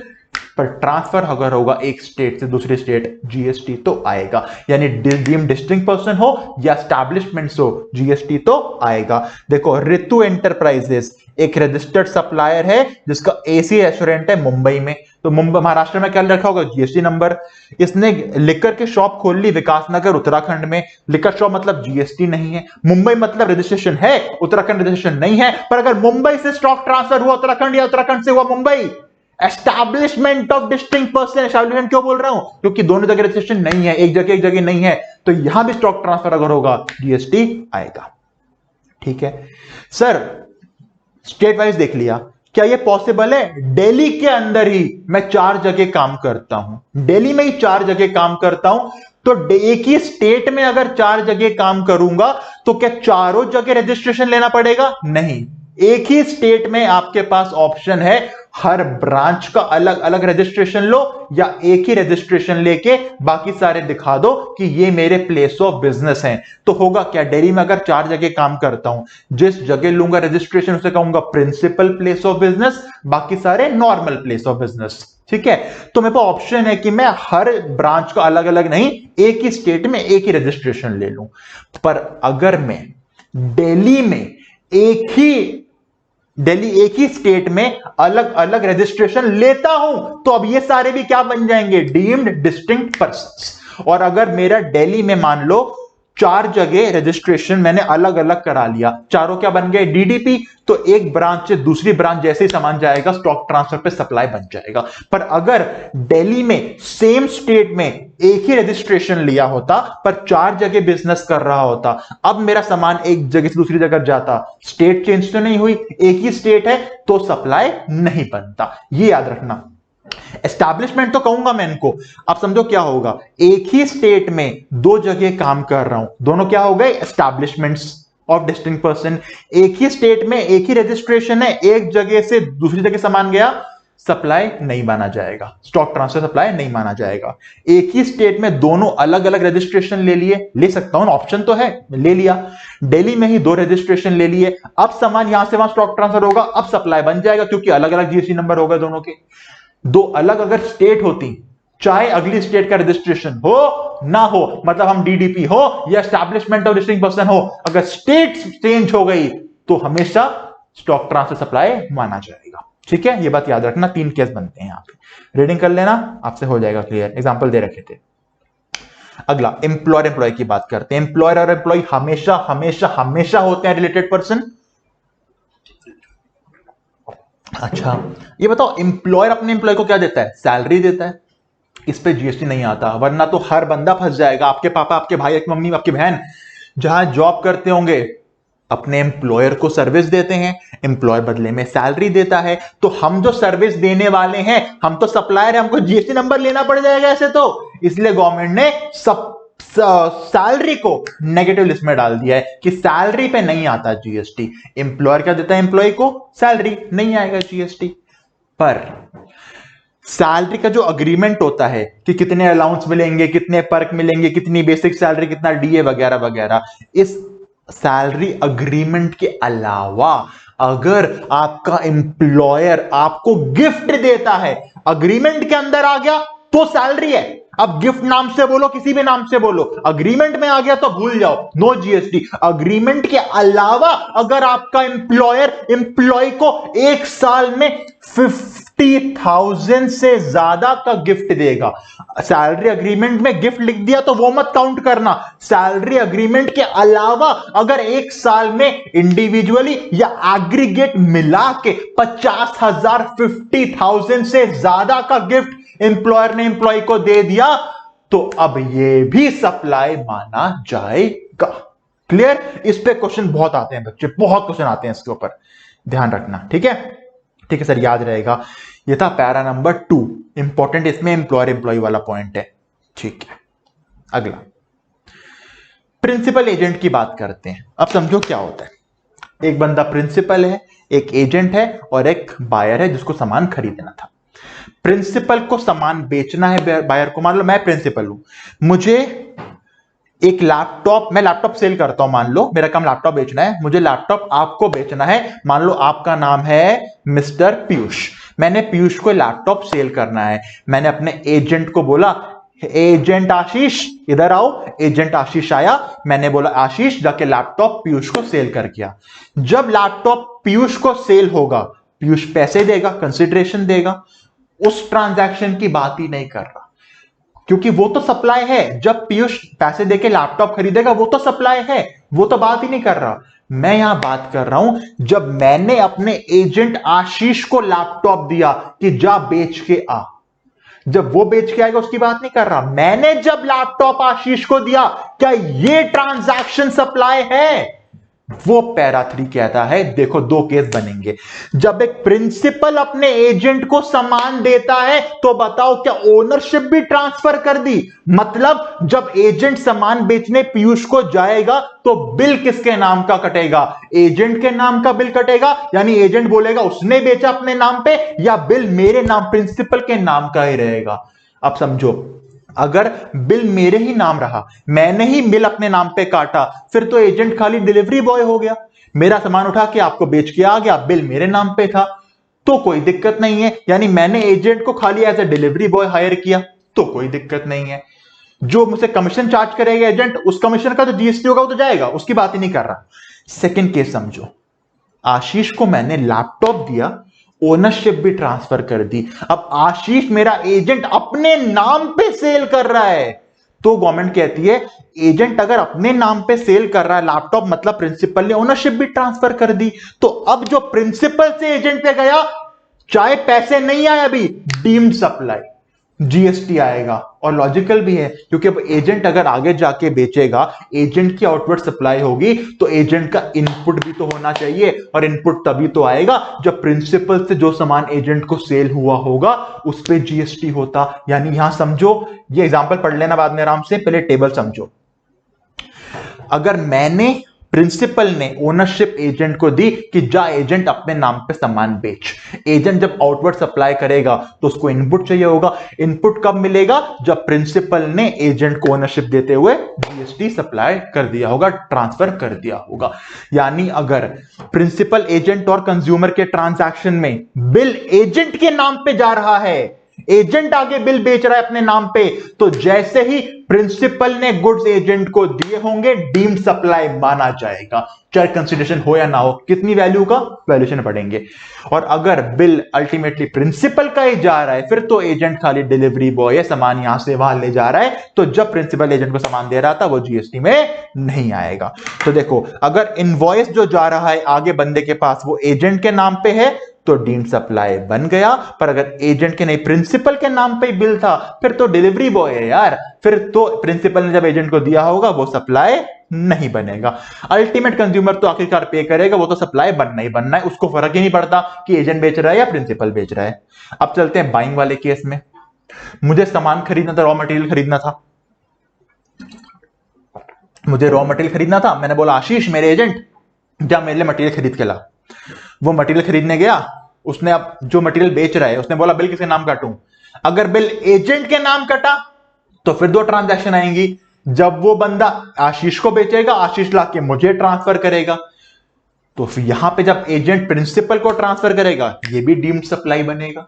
पैसे तो एक ही बार गए पर ओनरशिप दो बार ट्रांसफर हो गई ना। तो अगर बाय करते हुए भी एजेंट अपने नाम पे बिल लेके आया, तो जब एजेंट मुझे लाके सामान फ्री में देगा चाहे, इसको भी डीम्ड सप्लाई बोला जाएगा। लॉजिक भी है, आगे जाके मुझे सामान बेचना है, रॉ मटेरियल से फिनिश बना के मुझे आगे बेचना है, मेरा इनपुट कब बनेगा? मेरे नाम पे बिल होगा। अभी तो बिल एजेंट के नाम पे था, जब मेरे नाम पे बिल आएगा तभी तो मैं इनपुट क्लेम कर पाऊंगा। यानी कि समझो, जब मैंने आशीष को बोला आशीष मेरे एजेंट जा सामान खरीद के ला, अगर वो मेरे नाम पे सामान खरीद के लाया फिर तो डिलीवरी बॉय हुआ, सामान खरीद के मुझे लाके दे दिया। तो जब मुझे लाके दिया एजेंट ने सामान, वो सप्लाई नहीं है। एक ही सप्लाई है जो बायर ने मुझे बेचा हो, सेलर ने मुझे बेचा होगा रॉ मटेरियल, बिल्कुल। पर अगर एजेंट आशीष अपने नाम पे बिल लेके आता फिर मुझे ट्रांसफर करता, तो दो ट्रांजैक्शन, सेलर से एजेंट, एजेंट से मेरा। हम बात करते हैं यहाँ पे प्रिंसिपल एजेंट की। तो अगर एजेंट अपने नाम पे सामान खरीद के लाया था, मुझे बेचा, तो ये भी डीम्ड सप्लाई बनेगा, चाहे पैसे ना ले मुझसे एजेंट, पैसे डायरेक्टली मैंने वहां पे दिए हो, पर बिल दो बार कट गया ना, तो सप्लाई माना जाएगा। और सेम यहाँ पे अगर प्रिंसिपल के नाम पे डायरेक्ट मेरे नाम पे बिल होता तो एक ही ट्रांजेक्शन होती मेरे सेलर की, मेरे एजेंट वाले ट्रांजेक्शन को नहीं बोलते सप्लाई। अगर समझ नहीं भी आया तो एक टेक्निक याद कर लो बस, अगर बिल एजेंट के नाम पे है, अगर बिल एजेंट के नाम पे है, अगर बिल एजेंट के नाम पे है, तो चाहे वो सेलिंग एजेंट हो या बाइंग एजेंट हो, प्रिंसिपल और एजेंट की ट्रांजैक्शन को सप्लाई कहेंगे। Game over. अगर बिल एजेंट के नाम पे है, अब चाहे वो बाइंग एजेंट हो या सेलिंग एजेंट हो, हर प्रिंसिपल एजेंट ट्रांजैक्शन को सप्लाई कहेंगे। Game over. क्लियर? क्लियर। अगला last para, import of service. Sir अभी तो देखा था इंपोर्ट ऑफ सर्विस, हाँ वो क्या था? इंपोर्ट ऑफ सर्विस कंसिडरेशन जरूरी थी बिजनेस के लिए हो या ना हो। अब जो बताने जा रहा हूं, इंपोर्ट ऑफ सर्विस किसी से भी नहीं, रिलेटेड पर्सन से। ऊपर देखिए, उनसे जो इंडिया के बाहर है। ऑफ कोर्स इंपोर्ट कर दे इंडिया के बाहर ही होगा, फॉर बिजनेस। और सिंपल सी बात है, पैरा 4 शेड्यूल 1 में लिखा है, मतलब विदाउट कंसिडरेशन ही होगा। मतलब अगर मैं अपने किसी रिलेटेड पर्सन से, जो इंडिया के बाहर है, उससे सर्विस ले रहा हूं, अगर बिजनेस के लिए ले रहा हूंगा तो चाहे फ्री में लूं तो भी सप्लाई माना जाएगा। एग्जांपल लेके बताता हूं, देखो झुमरू एसोसिएट्स ने लीगल सर्विस ली अपनी हेड ऑफिस से। हेड ऑफिस और सब्सिडरी आपस में क्या, हेड ऑफिस ब्रांच या होल्डिंग सब्सिडरी आपस में क्या होते हैं रिलेटेड? बिल्कुल होते हैं। झुमरू एसोसिएट्स ने लीगल सर्विस ली अपने हेड ऑफिस से, जो कि मलेशिया में है। झुमरू इंडिया का, मलेशिया के हेड ऑफिस रिलेटेड पर्सन से सर्विस इंपोर्ट कर रहा है, चाहे फ्री में क्यों ना कर रहा हो। कंडीशन पूरी हो गई, इंडिया ने, ब्रांच ने, हेड ऑफिस जो फॉरेन में है, रिलेटेड पर्सन, उससे सर्विस इंपोर्ट करी अपने बिजनेस के लिए, ट्रांजैक्शन सप्लाई बनेगी और इस पे आएगा जीएसटी। सर क्यों डाला जीएसटी? फ्री में लिया है तो बेटा ये लूपहोल बन जाएगा, आपस में रिलेटेड है, हमेशा दिखाएंगे कि कुछ पैसे लगे नहीं है और सारा कैश में ट्रांजैक्शन होती रहेगी।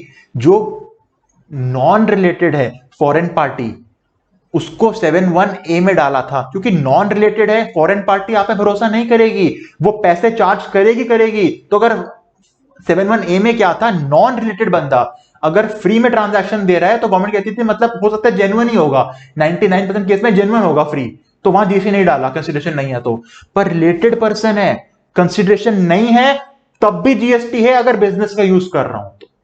यानी फर्क समझना, मैं सर्विस इंपोर्ट कर रहा हूं, क्या कर रहा हूं? इंपोर्ट।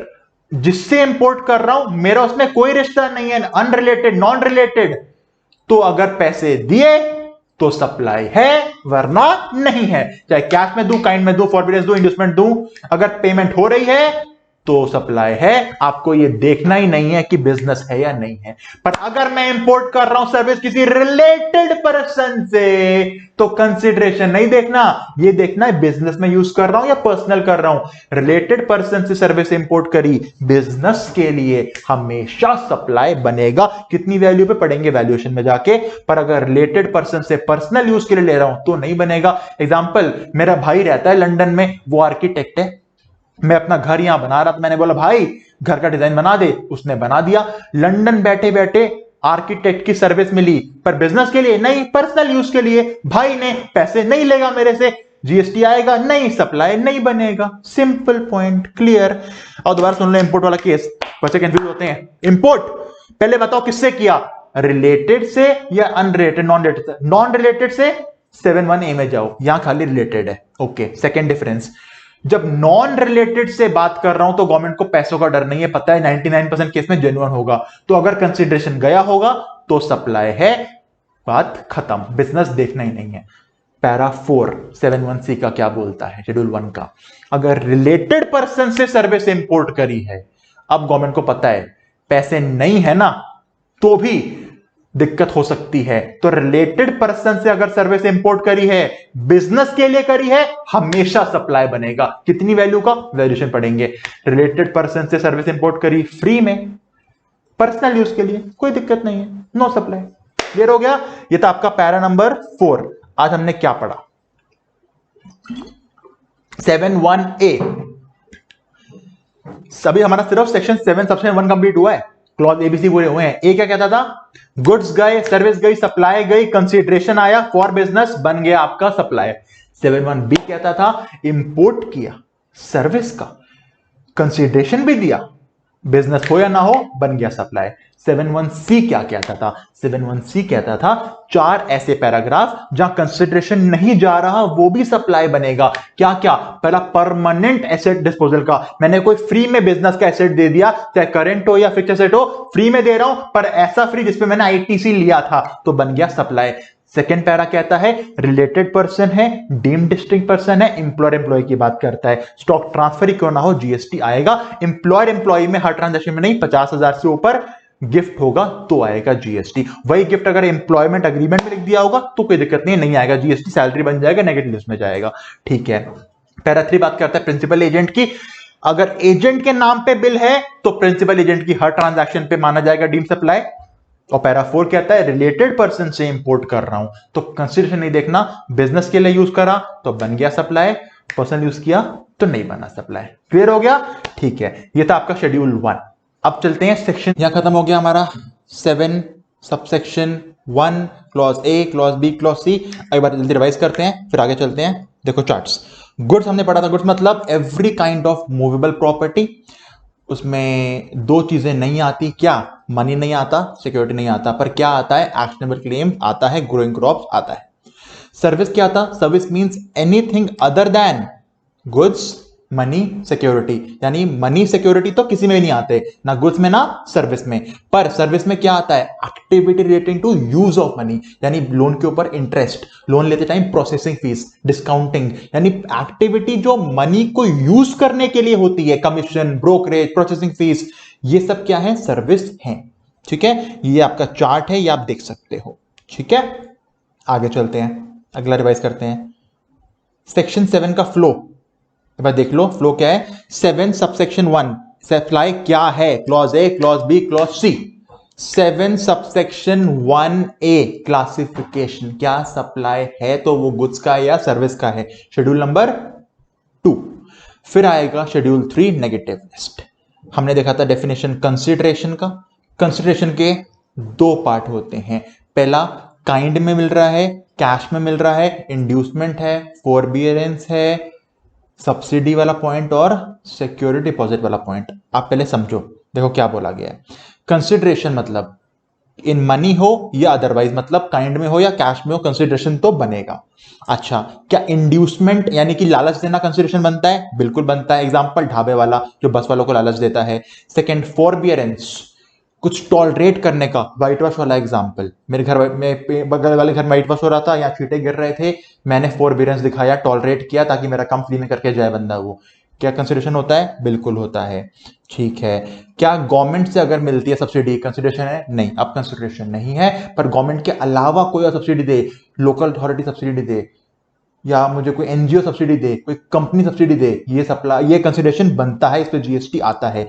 सिक्योरिटी डिपॉजिट पे कंसिडरेशन नहीं माना जाता जब तक वो रेंट से एडजस्ट ना हो जाए। ठीक है, ये पॉइंट भी क्लियर हो गया।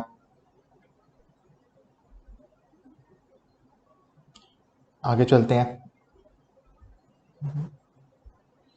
अब चलते हैं रेसिपिएंट की डेफिनेशन के ऊपर।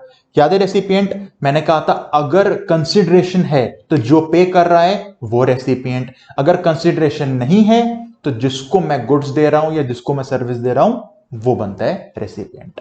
याद आ गया होगा point. Deemed distinct person already देख चुके हैं, एक ही पैन पे एक से ज्यादा रजिस्ट्रेशन अगर होते हैं तो कहे जाते हैं डीम डिस्ट्रिक्ट पर्सन। एग्जांपल देखते हैं, हरियाणा मेरी फैक्ट्री है, रजिस्ट्रेशन ले रखा है। दूसरा मेरा वेयर हाउस महाराष्ट्र में है, महाराष्ट्र में भी ले रखा है रजिस्ट्रेशन। एक मेरा डेपो, डेपो मतलब वेयर हाउस ही होता है, वो राजस्थान में है, वहां भी ले रखा है रजिस्ट्रेशन। 3 जगह रजिस्ट्रेशन है।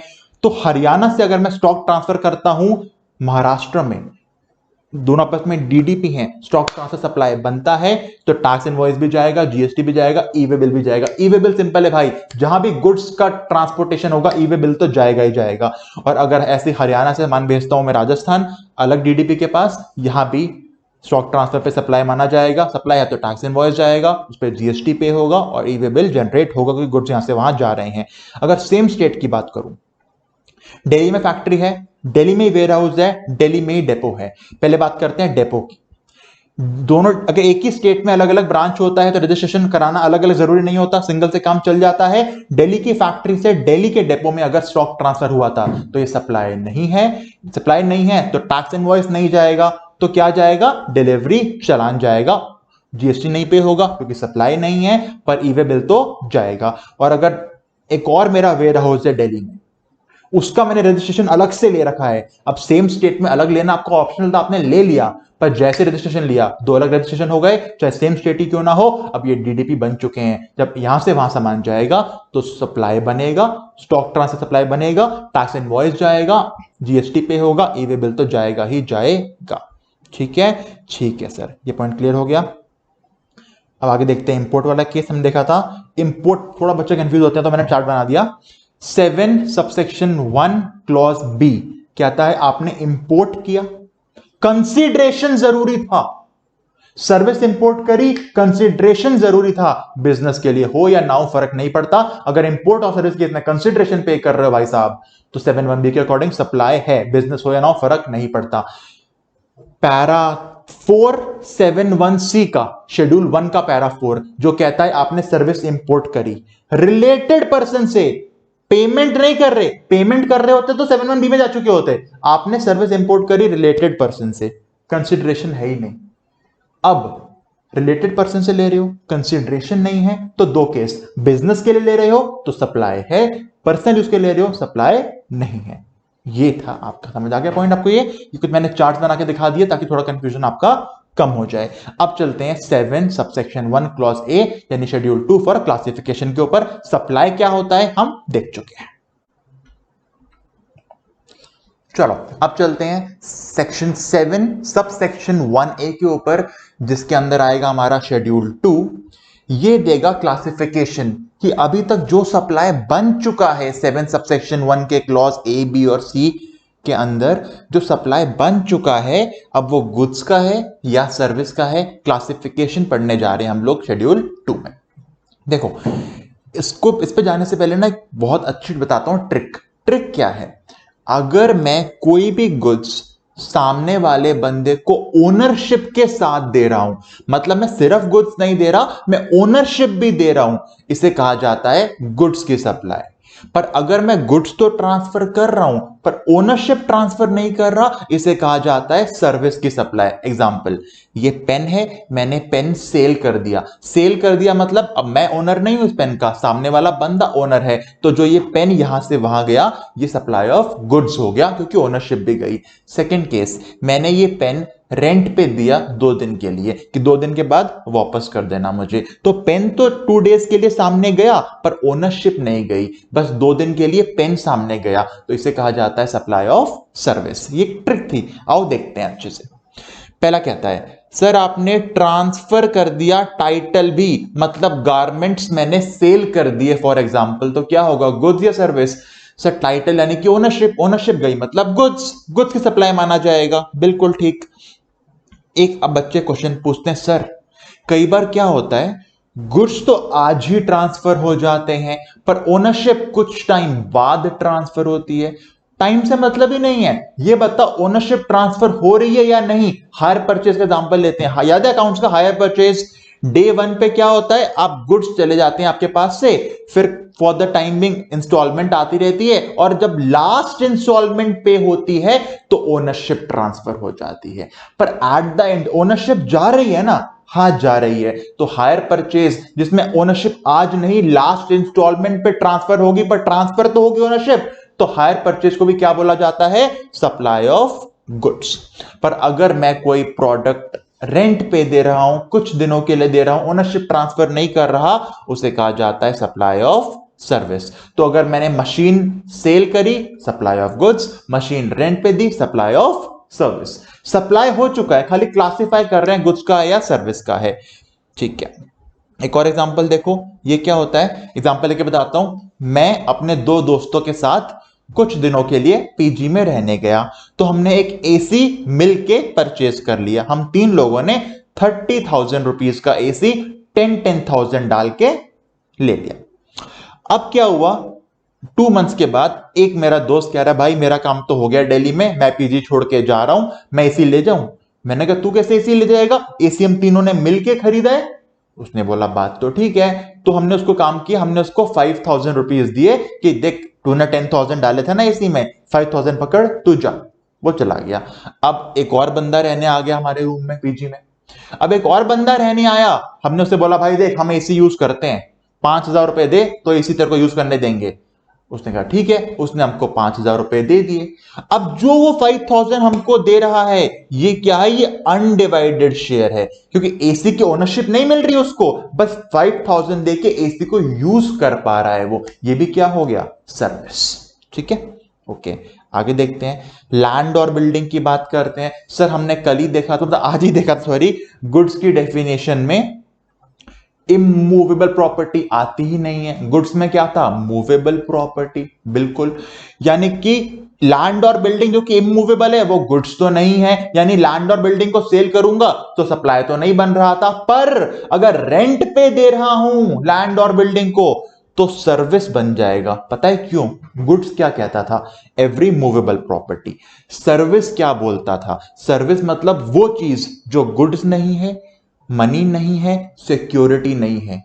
यानी कि लैंड और बिल्डिंग तो बच गया ना सर्विस बनने के लिए, क्योंकि गुड्स ने बाहर कर दिया लैंड और बिल्डिंग को, और सर्विस ने बोला मैं वो हर चीज हूं जो गुड्स नहीं है, मनी नहीं है, सिक्योरिटी नहीं है, मतलब इमूवेबल प्रॉपर्टी। सर्विस तो बन सकता है। अब सर्विस कब बनेगा? जब ओनरशिप ट्रांसफर ना हो रही हो, मतलब रेंट वाली बातें। मतलब अगर मैं अपना लैंड या बिल्डिंग रेंट पे किसी को दूंगा ना, तो सप्लाई ऑफ सर्विस बनेगा। ओके, पर वही लैंड और बिल्डिंग सेल करूंगा तो गुड्स नहीं है तो सप्लाई नहीं बनेगा। ठीक है, ये बात याद रखना। अब चाहे बिल्डिंग कमर्शियल हो या रेजिडेंशियल हो, रेंट पे अगर दे रहा हूं सप्लाई तो बनेगा। अब आगे जाके देखेंगे एग्जेम्पशन है या नहीं है, सप्लाई तो बनेगा। अच्छा, ट्रीटमेंट ऑफ प्रोसेस, सिंपल चीज। मैंने कपड़ा खरीदा, टेलर के पास गया, भाई साहब कपड़े को स्टिच करके शर्ट बना दो, पैंट बना दो, सूट बना दो। तो जो वो मेरे मूवेबल गुड्स के ऊपर प्रोसेस करेगा, इसे कहा जाता है सर्विस। वो सर्विस ही तो करके दे रहा है मुझे, बिल्कुल ठीक। ठीक है, हाँ। अब ये पॉइंट देखो, ऑलरेडी पढ़ चुके हैं। सेक्शन 7 सबसेक्शन 1 में क्या देखा था? हमने वहां देखा था सर, अगर मैं अपने बिजनेस का कोई एसेट परमानेंटली किसी को ट्रांसफर कर दूं और बदले में कंसिडरेशन ले लूं, वो बिजनेस एक्टिविटी है, सप्लाई बन रहा था। शेड्यूल 1 में क्या देखा था? पैरा 1 में, अपने बिजनेस का कोई एसेट करंट हो या फिक्स्ड हो, अगर फ्री में भी किसी को दे दूं पर उस पर अगर इनपुट लिया होता, वो भी बनता मेरा सप्लाई। यानी सप्लाई तो बन रहा है दोनों ही केस में, कंसिडरेशन लो या ना लो। जब अपने बिजनेस का एसेट किसी को ट्रांसफर कर रहे हो, पर गुड्स की या सर्विस की क्या बोलोगे?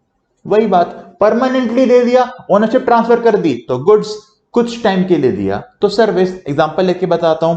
एक मिस्टर ए है, मिस्टर ए का फर्नीचर का शोरूम है। फर्नीचर का शोरूम है तो एक दिन उनको पता लगा, अरे मेरे घर में बेड टूट गया, तो उसने अपना बेड घर पे ला दिया, शॉप से बेड घर पे ले गया। जब शॉप से बेड घर ले गया, परमानेंटली ले गया होगा तो सप्लाई ऑफ गुड्स बनेगा। सर अपने घर ही तो ले गया ओनर, तब भी सप्लाई? हाँ तब भी सप्लाई, क्योंकि जब वो फर्नीचर खरीद के लाया होगा तो इनपुट टैक्स तो दिया होगा उसके ऊपर। हाँ टैक्स तो दिया होगा। फिर इनपुट टैक्स दिया हुआ कोई भी एसेट तुम फ्री में किसी और को दो या अपने घर लेके आओ, एसेट तो बाहर गया ना बिजनेस से, सप्लाई तो माना जाएगा। और ये बेड अगर परमानेंटली घर आ गया होगा तो सप्लाई ऑफ गुड्स, कुछ टाइम के लिए लेके आया होगा सप्लाई ऑफ सर्विस।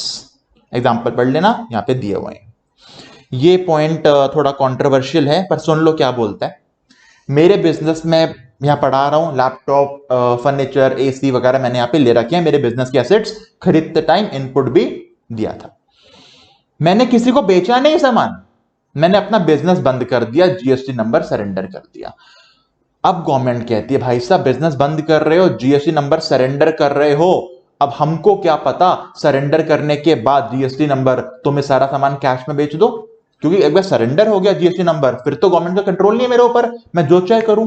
तो गवर्नमेंट कहती है भाई साहब अगर अपना बिजनेस बंद कर रहे हो, जीएसटी नंबर सरेंडर कर रहे हो, तो जो जो सामान तुम्हारे पास पड़ा है, जिसका तुमने इनपुट लिया हुआ था, हम मानेंगे ये सारा सप्लाई।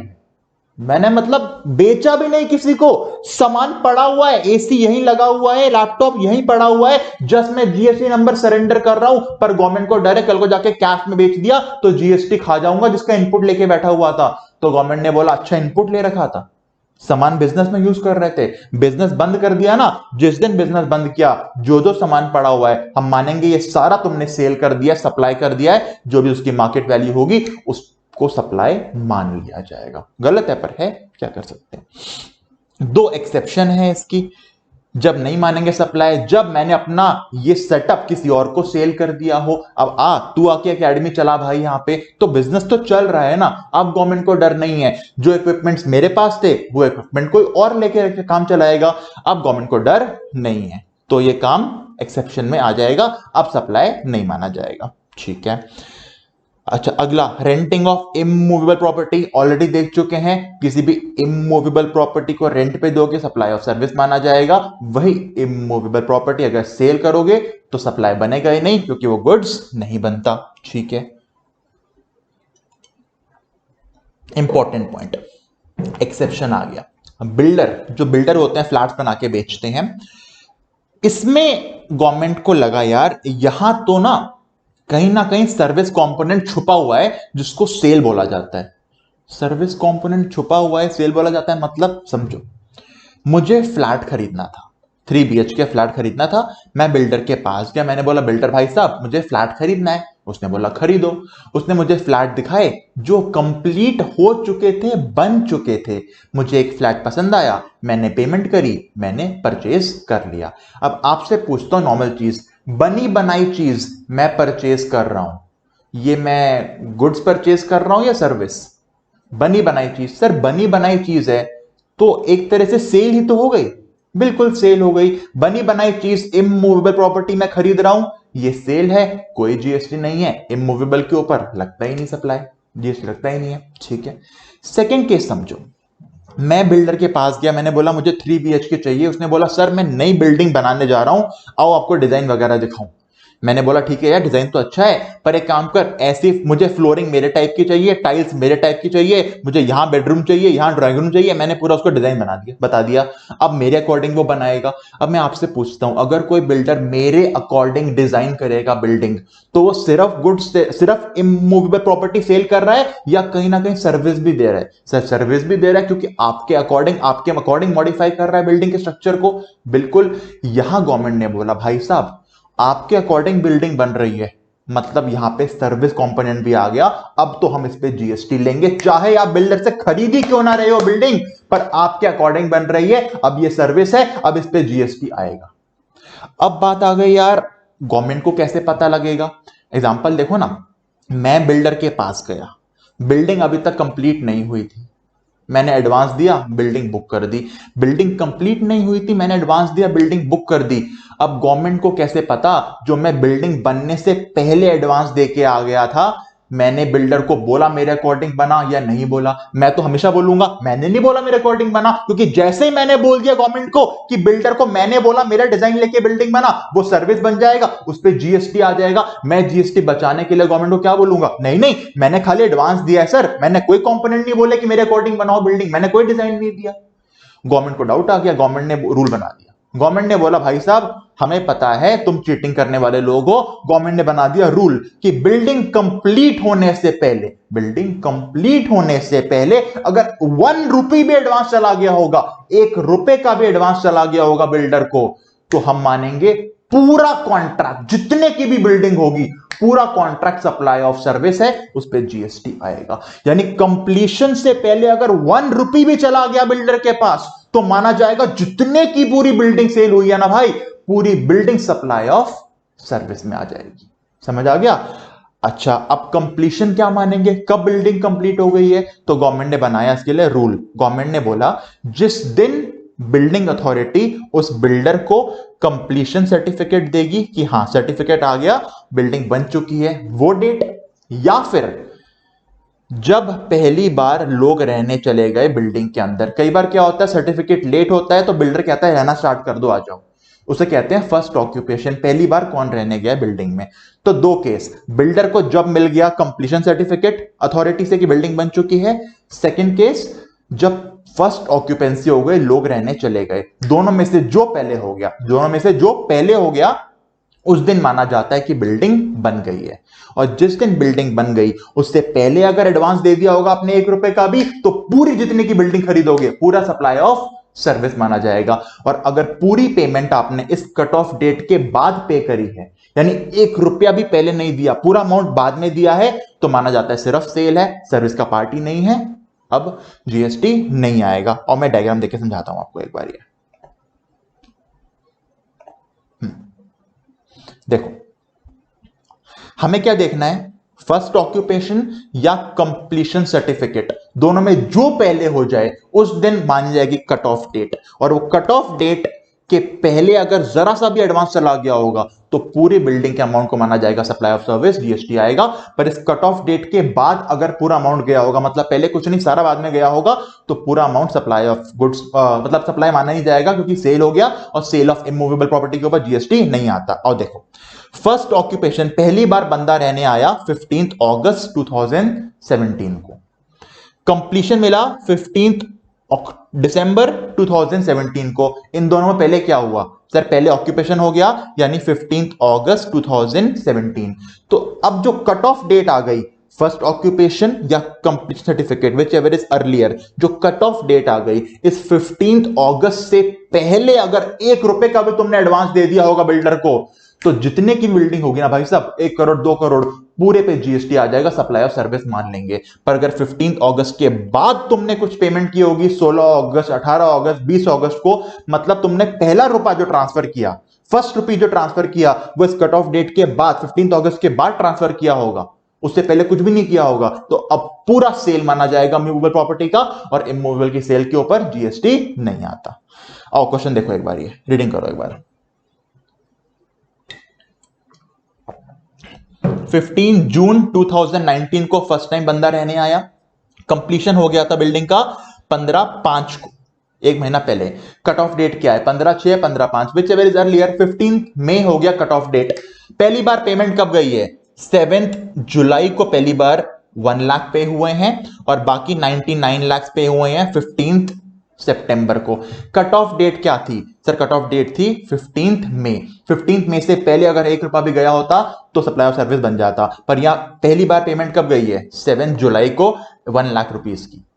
अगर पहली बार पेमेंट जो गई है वो कट ऑफ डेट के बाद गई है तो सप्लाई है ही नहीं, नो जीएसटी, क्योंकि सेल माना जाएगा इसको। अब अगला देखो, फर्स्ट ऑक्यूपेशन हुआ है 15 अगस्त को, कंप्लीशन मिल गया 25 नवंबर को, यानी कट ऑफ डेट क्या बनेगी, विच एवर इज अर्लियर 15 अगस्त 2019। अब अगर 15 अगस्त 2019 से पहले जरा सा पेमेंट भी गया होगा तो पूरा अमाउंट बन जाएगा सप्लाई ऑफ सर्विस। 1 लाख मिले हैं 30 सितंबर को, और 99 लाख मिले हैं 2024 में जाके, यानी कि सिंपल सी बात, 15 अगस्त तो कोई पेमेंट नहीं गई थी, 1 रुपया पेमेंट भी नहीं गया था, ये पूरा कॉन्ट्रैक्ट क्या बन गया, sale of immovable property, not a supply, no GST. ठीक है सर, अगला केस देखो, first occupation 15 June, completion certificate 30 November, whichever is earlier 15 June. 15 June आपका आ गया कट ऑफ डेट। अरे आपने 1 रुपया दे दिया 10 जून को, 15 जून जो कट ऑफ डेट निकल के आई थी उससे पहले 1 रुपया चला गया, बाकी 5 करोड़ रुपए बाद में गए। पर क्योंकि 1 रुपया भी कट ऑफ डेट से पहले चला गया, अब ये पूरा 5 करोड़ 1 रुपए बन गया सप्लाई ऑफ सर्विस, और इस पे आएगा आपका जीएसटी। समझ आ गया पॉइंट, यस सर। ये 3 एग्जांपल देख लेना आप, ठीक है। आगे चलते हैं, अगला intellectual property, copyright, trademark, patents वगैरह अगर मैं सेल कर रहा हूं, बेसिकली ओनरशिप दे रहा हूं, तो सप्लाई ऑफ गुड्स है। रेंट पे दे रहा हूं, लाइसेंस बना के दे रहा हूं 1 साल 2 साल के लिए, सप्लाई ऑफ सर्विस है। क्लियर।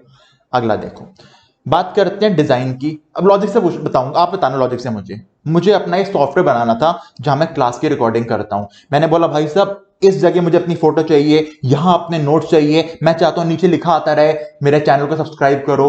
तो ये तो मैं पूरा अपने अकॉर्डिंग डिजाइन बनवा रहा हूं, ये सप्लाई या गुड्स की होगी या सर्विस की होगी, सर्विस होगी सर। अपने अकॉर्डिंग डिजाइन करा रहे हो, सर्विस है बिल्कुल। यानी कोई भी सॉफ्टवेयर अगर अपने अकॉर्डिंग कस्टमाइज कराता हूं, मॉडिफाई कराता हूं, डिजाइन कराता हूं, वो सप्लाई ऑफ सर्विस बनता है। चाहे ओनरशिप मेरी हो, पर उसने मेरे अकॉर्डिंग बना के दिया ना, मेरे अकॉर्डिंग बना के देगा, सप्लाई ऑफ सर्विस में जाएगा। ठीक है।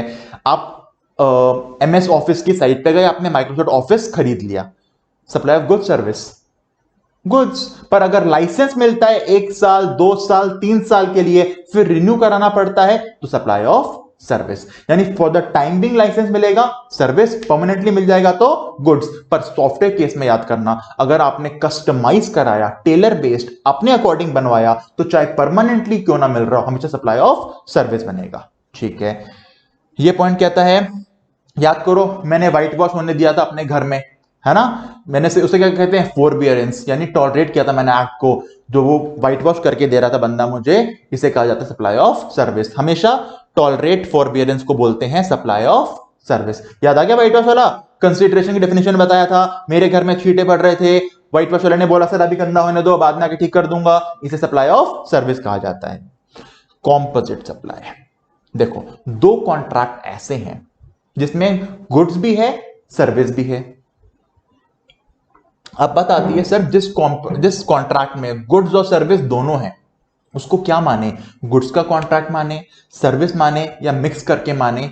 इस पे अगला टॉपिक आएगा, कॉम्पोजिट सप्लाई, मिक्स सप्लाई। पर यहां पे जीएसटी एक्ट ने दो कॉन्ट्रैक्ट्स को तो बाय डिफॉल्ट बोला है सर्विस ही मानेंगे। ऐसे दो कॉन्ट्रैक्ट जो बाय डिफॉल्ट सर्विस ही रहेंगे वो है वर्क्स कॉन्ट्रैक्ट। वर्क्स कॉन्ट्रैक्ट क्या होता है, मुझे अपनी बिल्डिंग में ऑल्ट्रेशन कराना था, इंप्रूवमेंट करानी थी, रेनोवेशन कराना था, फैब्रिकेशन कराना था, तो मैंने एक बंद कॉन्ट्रैक्टर को हायर किया। मैंने बोला ये मेरी बिल्डिंग है, चल यहां पे फर्स्ट फ्लोर बना के दे, इंप्रूवमेंट कर या व्हाइट वॉश कर या कुछ भी कर। अगर कोई भी कॉन्ट्रैक्टर मेरी इमूवेबल प्रॉपर्टी पे ऑल्ट्रेशन, इंप्रूवमेंट, फैब्रिकेशन कुछ भी करेगा और अपना सामान भी लेके आएगा, पेंट लाएगा, अपने ब्रशेस लाएगा, कुछ सरिया वगैरह लाएगा, कुछ भी अगर लेके आए, ईंट रोड़ी जो भी लेके आए, सीमेंट लेके आए, अपना सामान लेके आया, गुड्स, मेरी इमूवेबल के ऊपर सर्विस आके दी, इस पूरे कॉन्ट्रैक्ट को हम मानते हैं सर्विस का कॉन्ट्रैक्ट। गवर्नमेंट ने बोला हम पंगे में नहीं पड़ेंगे कि सीमेंट भी आया, गुड्स भी आए, हम मानेंगे अगर आपकी इमूवेबल प्रॉपर्टी के ऊपर कोई कॉन्ट्रैक्टर आके सर्विस दे रहा है, हम बाय डिफॉल्ट बोलेंगे सप्लाई ऑफ सर्विस है, और जितने का भी कॉन्ट्रैक्ट बनेगा उस पे सर्विस के अकॉर्डिंग जीएसटी का रेट लगेगा। इसके डीप में मत जाना, जितना बोला है उतना ही पढ़ना, वरना कंफ्यूज हो जाओगे। अगला रेस्टोरेंट वगैरह, रेस्टोरेंट, मेस, अगर आप खाना खाने जाते हो कहीं पे तो क्या होता है, खाने का ऑर्डर देते हो, वेटर खाना लाके रख देता है टेबल पे आके, बाद में टेबल क्लीन भी करके जाता है, यानी आपको गुड्स भी मिल रहे हैं और सर्विस भी मिल रही है। अब क्या अलग अलग बिल बनता है कि एम्बियंस का अलग बिल, खाने का अलग बिल, बिल तो एक ही बनता है, तो उसको भी सप्लाई ऑफ सर्विस कहा गया है। कि रेस्टोरेंट केटरिंग वगैरह में जाते हो तो ऐसा नहीं है खाने का बिल अलग होगा और जो वेटर आपको लाके सर्विस दे रहा है उसका बिल अलग होगा, इसे कंबाइन करके पूरे कॉन्ट्रैक्ट को बोला जाता है सप्लाई ऑफ सर्विस। ये लास्ट पॉइंट छोड़ दो, काम का नहीं है। ये था आपका शेड्यूल 2 जो क्लासिफिकेशन करके देता है कि क्या गुड्स का कॉन्ट्रैक्ट है, क्या सर्विस का कॉन्ट्रैक्ट है। अब चलते हैं शेड्यूल 3 नेगेटिव लिस्ट। ये स्टार्ट हो गया आपका सेक्शन 7 सबसेक्शन 2। ये बात करता है नेगेटिव लिस्ट की, यानी अब मैं जो आइटम बताऊंगा ये सप्लाई ही नहीं है, और सप्लाई ही नहीं है तो जीएसटी ही नहीं है। सबसे पहला ऑलरेडी बता चुका हूं, एम्प्लॉयर और एम्प्लॉय। एम्प्लॉय सर्विस देता है, बदले में एम्प्लॉयर कंसिडरेशन के रूप में सैलरी पे करता है। ये जो कॉन्ट्रैक्ट होता है एम्प्लॉयर और एम्प्लॉय का, इस पे जीएसटी नहीं आता, इसको नेगेटिव लिस्ट में डाला हुआ है। अच्छा, अब यहां कुछ पॉइंट्स आते हैं, जैसे समझो मैं अपने बॉस के पास जॉब करता हूं। एक दिन बॉस ने बोला अंगद मेरे ना भाई की भी एक कंपनी है, उनका अकाउंटेंट कुछ दिनों के लिए छुट्टी पे चला गया है, तो एक महीना वहां जाके काम कर ले भाई। मैंने बोला कर लेता हूं, कोई दिक्कत नहीं है। अब जो मैं अपने बॉस के भाई की कंपनी में काम करने जा रहा हूं वो मेरे एम्प्लॉयमेंट अग्रीमेंट में थोड़ी ना है, वो तो मैं अलग से काम करने जा रहा हूं। वो जो पैसे मिलेंगे वो मेरी सैलरी नहीं है, उस पे जीएसटी आएगा। पर अगर मेरे एम्प्लॉयमेंट अग्रीमेंट में लिखा होता कि मेरा बॉस मुझे काम करने कहीं भी भेज सकता है, फिर वो भाई के पास भेजे या कहीं और भेजे, जो पैसे मिलेंगे वो सैलरी माना जाएगा और उस पे सप्लाई नहीं बनेगा। यानी याद करने की टेक्निक, एम्प्लॉयमेंट अग्रीमेंट में कुछ भी लिख दिया अब वो सैलरी है, उस पे जीएसटी नहीं आता। और जब भी एम्प्लॉयमेंट अग्रीमेंट के बाहर जाओगे तो वो सैलरी बन जाएगा, और मैं सैलरी नहीं बनेगा, सप्लाई बन जाएगा। ठीक है, अब एक पॉइंट समझो, मेरी रिटायरमेंट की एज थी 60 ईयर्स की, 60 साल के बाद रिटायर होऊंगा, पर लॉकडाउन आया और बॉस को बहुत लॉसेस होने लगे। बॉस ने बोला अंगद सर हम आपको और एम्प्लॉय नहीं रख पाएंगे, हमें बहुत लॉस हो गया है, ये पकड़ो 10 लाख रुपए, आपका प्री मैच्योर टर्मिनेशन कॉम्पनसेशन की टर्मिनेट होने से पहले ही आपको निकालना पड़ रहा है, सॉरी, ये 10 लाख रुपए पकड़ो और आप कहीं और जॉब ढूंढ लो। तो जो 10 लाख रुपए मुझे मिले, क्यों मिले? क्योंकि मेरा बॉस मुझे और नहीं रख पा रहा ड्यू टू क्राइसिस। तो ये 10 लाख रुपए जो मुझे मिले हैं ये भी सैलरी के रूप में तो मिल रहे हैं कि जब तक न्यू जॉब नहीं मिल जाती अपना घर भर चलाओ, तो ये भी सैलरी है, इस पे भी जीएसटी नहीं आता, सप्लाई नहीं बनता। यानी pre mature contract termination salary बनता है, सप्लाई नहीं बनता। नॉन कंपीट फीस, जब मेरे बॉस ने मुझे निकाल दिया, उसने बोला चलो सर यहां से तो निकाल रहा हूं पर अगले 6 महीने तक या 1 साल तक जो भी बॉस बोले मेरे एरिया में कहीं और आप पढ़ाओगे नहीं। हो सकता है मैं किसी एकेडमी में पढ़ाता हूं एज ए एम्प्लॉय, अब कुछ दिक्कत आ गई, बॉस ने बोला सर आप काम अलग कर लेते हैं, मैंने बोला कोई बात नहीं, पर उसने अग्रीमेंट में लिख दिया एक पॉइंट कि 1 साल तक जहां उसकी एकेडमी है मैं वहां नहीं पढ़ाऊंगा, कहीं और जाके पढ़ाऊंगा। उसके लिए उसने मुझे 10 लाख रुपए पे करे। 10 लाख क्यों पे करे? ताकि मैं उसके एरिया में ना पढ़ाऊं, कहीं और जाके पढ़ाऊं 1 साल तक, 2 साल तक, वॉट एवर मे बी। ये सैलरी थोड़ी ना है, ये तो प्रोफेशनल फीस दिए रखी है मुझे तरह से, क्योंकि अब मैं उसका एम्प्लॉय नहीं बचा, पर एम्प्लॉय नहीं है उसके बाद भी 1 साल तक उसकी बात मान रहा हूं। क्यों मान रहा हूं? क्योंकि उसने मुझे नॉन कॉम्पिटिशन की फीस दी है कि भाई 1-2 साल तक जो भी डिपेंड करेगा कॉन्ट्रैक्ट में यहां काम मत करना। ये सप्लाई है, ये सैलरी नहीं है, क्योंकि अब मैं एम्प्लॉय ही नहीं हूं उसका। ये सैलरी नहीं है, ये सप्लाई है। समझ आ गया? ठीक है। अगला पॉइंट बहुत सिंपल है, रीडिंग मत करना, सुन लो। कोर्ट और ट्रिब्यूनल, लॉयर की बात नहीं कर रहा हूं, कोर्ट की बात कर रहा हूं। आपको कोर्ट केस करना है, आपको लॉयर हायर करना पड़ेगा, लॉयर आपसे जीएसटी चार्ज करेगा, वो अलग चीज है। आप कोर्ट गए, कोर्ट फीस भी लगती है, को आप केस लड़ते हो कोर्ट में तो कोर्ट फीस लगती है, ट्रिब्यूनल की फीस लगती है, उस पर जीएसटी नहीं होता। कोर्ट और ट्रिब्यूनल आपको जस्टिस दिलाने के लिए होते हैं, उस पर जीएसटी नहीं लगता। लॉयर की फीस पे जीएसटी है, मैं कोर्ट की बात कर रहा हूं। ठीक है। अगला एमपी एमएलए जो होते हैं, या फिर कोई डिप्लोमैट्स होते हैं, गवर्नर होते हैं गवर्नमेंट के, या गवर्नमेंट की जो कमेटी होती है जैसे कि ट्राई कमेटी जो होती है, जो सेलफोन वगैरह को, सेलफोन कह रहा हूं, टेलीकॉम ऑपरेटर्स को कंट्रोल करती है, या लोकपाल कमेटी या कोई भी कमेटी जो गवर्नमेंट ने फॉर्म कर रखी हो, जो उसका चेयरमैन होगा, मेंबर होगा, उनको जो सैलरी वगैरह मिलती है वो उस पे जीएसटी नहीं है, वो सप्लाई नहीं है। याद करने की simple technique, government, court, tribunal, simple, और डीप में मत जाना इसके अंदर। ठीक है। अगला फ्यूनरल, ब्यूरियल, क्रिमेटोरियम, मॉर्चुरी। एक बंदा मर गया, उसको जलाने ले जा रहे थे, दफनाने ले जा रहे थे, जो भी जैसे भी लास्ट राइट्स होते हैं, जैसे दफनाने लगे या जलाने लगे, रोक दिया शमशान वालों ने, रुको, शमशान की फीस है 10,000 रुपए, इस पे जीएसटी आएगा वरना नहीं जलाने दूंगा। मुर्दा उठ जाएगा, नहीं जलना, नहीं जीएसटी पे करना, नहीं जलूंगा मैं। ऐसे होता है क्या? नहीं होता। गवर्नमेंट कहती है जो जा रहा है आराम से जाने दो, हमको टैक्स नहीं चाहिए। तो एक बार बंदा मर गया ना, जब डेड बॉडी को एम्बुलेंस में ले जाते हैं, डेड बॉडी की अलग एम्बुलेंस होती है, उसको जलाने वाले या दफनाने वाले प्लेस तक ले जाने वाली एम्बुलेंस पे भी जीएसटी नहीं है, जलाने या दफनाने में भी जीएसटी नहीं है। मतलब जो भी लास्ट राइट्स होती हैं उस पे जीएसटी नहीं आता है। ठीक है। लैंड और बिल्डिंग ऑलरेडी बता चुका हूं पॉइंट में आपको। अभी देखा था बिल्डर वाले केस को अगर छोड़ दो, उसके अलावा जब भी सेल होगी बिल्डिंग का, वो जीएसटी में नहीं आएगा, क्योंकि सेल ऑफ इमूवेबल पे जीएसटी नहीं आता। बिल्डर वाला एग्जांपल था, अभी मैंने बताया था कब जीएसटी आ सकता है। ठीक है। अगला एक्शनेबल क्लेम्स, इसमें सिर्फ इतना याद करो, लॉटरी, बेटिंग और गैम्बलिंग। लॉटरी, बेटिंग और गैम्बलिंग सप्लाई है, जीएसटी है। लॉटरी, बेटिंग और गैम्बलिंग सप्लाई है, जीएसटी है। इसके अलावा promissory note, bill of exchange, GST नहीं आता, सप्लाई नहीं बनता। यानी आप जनरल बोलोगे एक्शनेबल क्लेम पे जीएसटी नहीं है, 3 पे है। किस पे? लॉटरी पे है, बेटिंग पे है, गैम्बलिंग पे है। एक इंपॉर्टेंट अमेंडमेंट जो कवर करनी जरूरी है, एमसीक्यू बन सकता है। ये क्या होता है समझो। मैं इंडिया में बिजनेस करता हूं, मैं क्या करता हूं, फॉरेन से चीजें इंपोर्ट करता हूं, इंडिया में भी बेचता हूं और एक्सपोर्ट भी करता हूं। फॉरेन से इंपोर्ट करता हूं, इंडिया में भी बेचता हूं, बाहर एक्सपोर्ट भी करता हूं। एक बार क्या हुआ, अमेरिका से मैं सामान इंपोर्ट करने लगा था, ऑर्डर प्लेस कर रहा था, तभी ऑस्ट्रेलिया से ऑर्डर आ गया मुझे कि सामान चाहिए, तो मैंने अमेरिका से खरीदा, ऑस्ट्रेलिया भेज दिया। इंडिया आया ही नहीं सामान, अमेरिका से खरीदा, ऑस्ट्रेलिया बेच दिया, इंडिया के बाहर बाहर ही चला गया सामान। जीएसटी आएगा? बिल्कुल नहीं आएगा। गुड्स इंडिया ही नहीं आए, किस बात का जीएसटी? इसे कहते हैं आउट एंड आउट सप्लाईज, मतलब बाहर से खरीदा, बाहर ही बेच दिया, इंडिया आया ही नहीं गुड्स, तो जीएसटी नहीं आएगा, नेगेटिव लिस्ट में डाला हुआ है। यानी विवेकानंद ने परचेज किया गुड्स अमेरिका से, बेच दिए कनाडा में, गुड्स इंडिया आए ही नहीं, ये ट्रांजैक्शन ना गुड्स है ना सर्विस है। क्लियर हो गया? ठीक है, ये पॉइंट्स काट देना, इंटर लेवल पे इंपॉर्टेंट नहीं है। क्लियर? ये थी आपकी नेगेटिव लिस्ट। यहां खत्म हुआ सेक्शन 7(1) के ABC clause, 7 subsection 2 negative, 7 subsection 1A classification जिसमें पड़ा शेड्यूल 2, फिर आया 7 सबसेक्शन 2 जिसमें आई नेगेटिव लिस्ट यानी शेड्यूल 3। आगे चलते हैं, कॉम्पोजिट एंड मिक्स सप्लाईज, ये क्या होता है? अब मैं ना, कई बार हम क्या करते हैं, हम बंडल बना के सर्विस देते हैं या गुड्स देते हैं। मतलब खरीदने एक चीज जाते हो, मिलती हैं दो चीजें।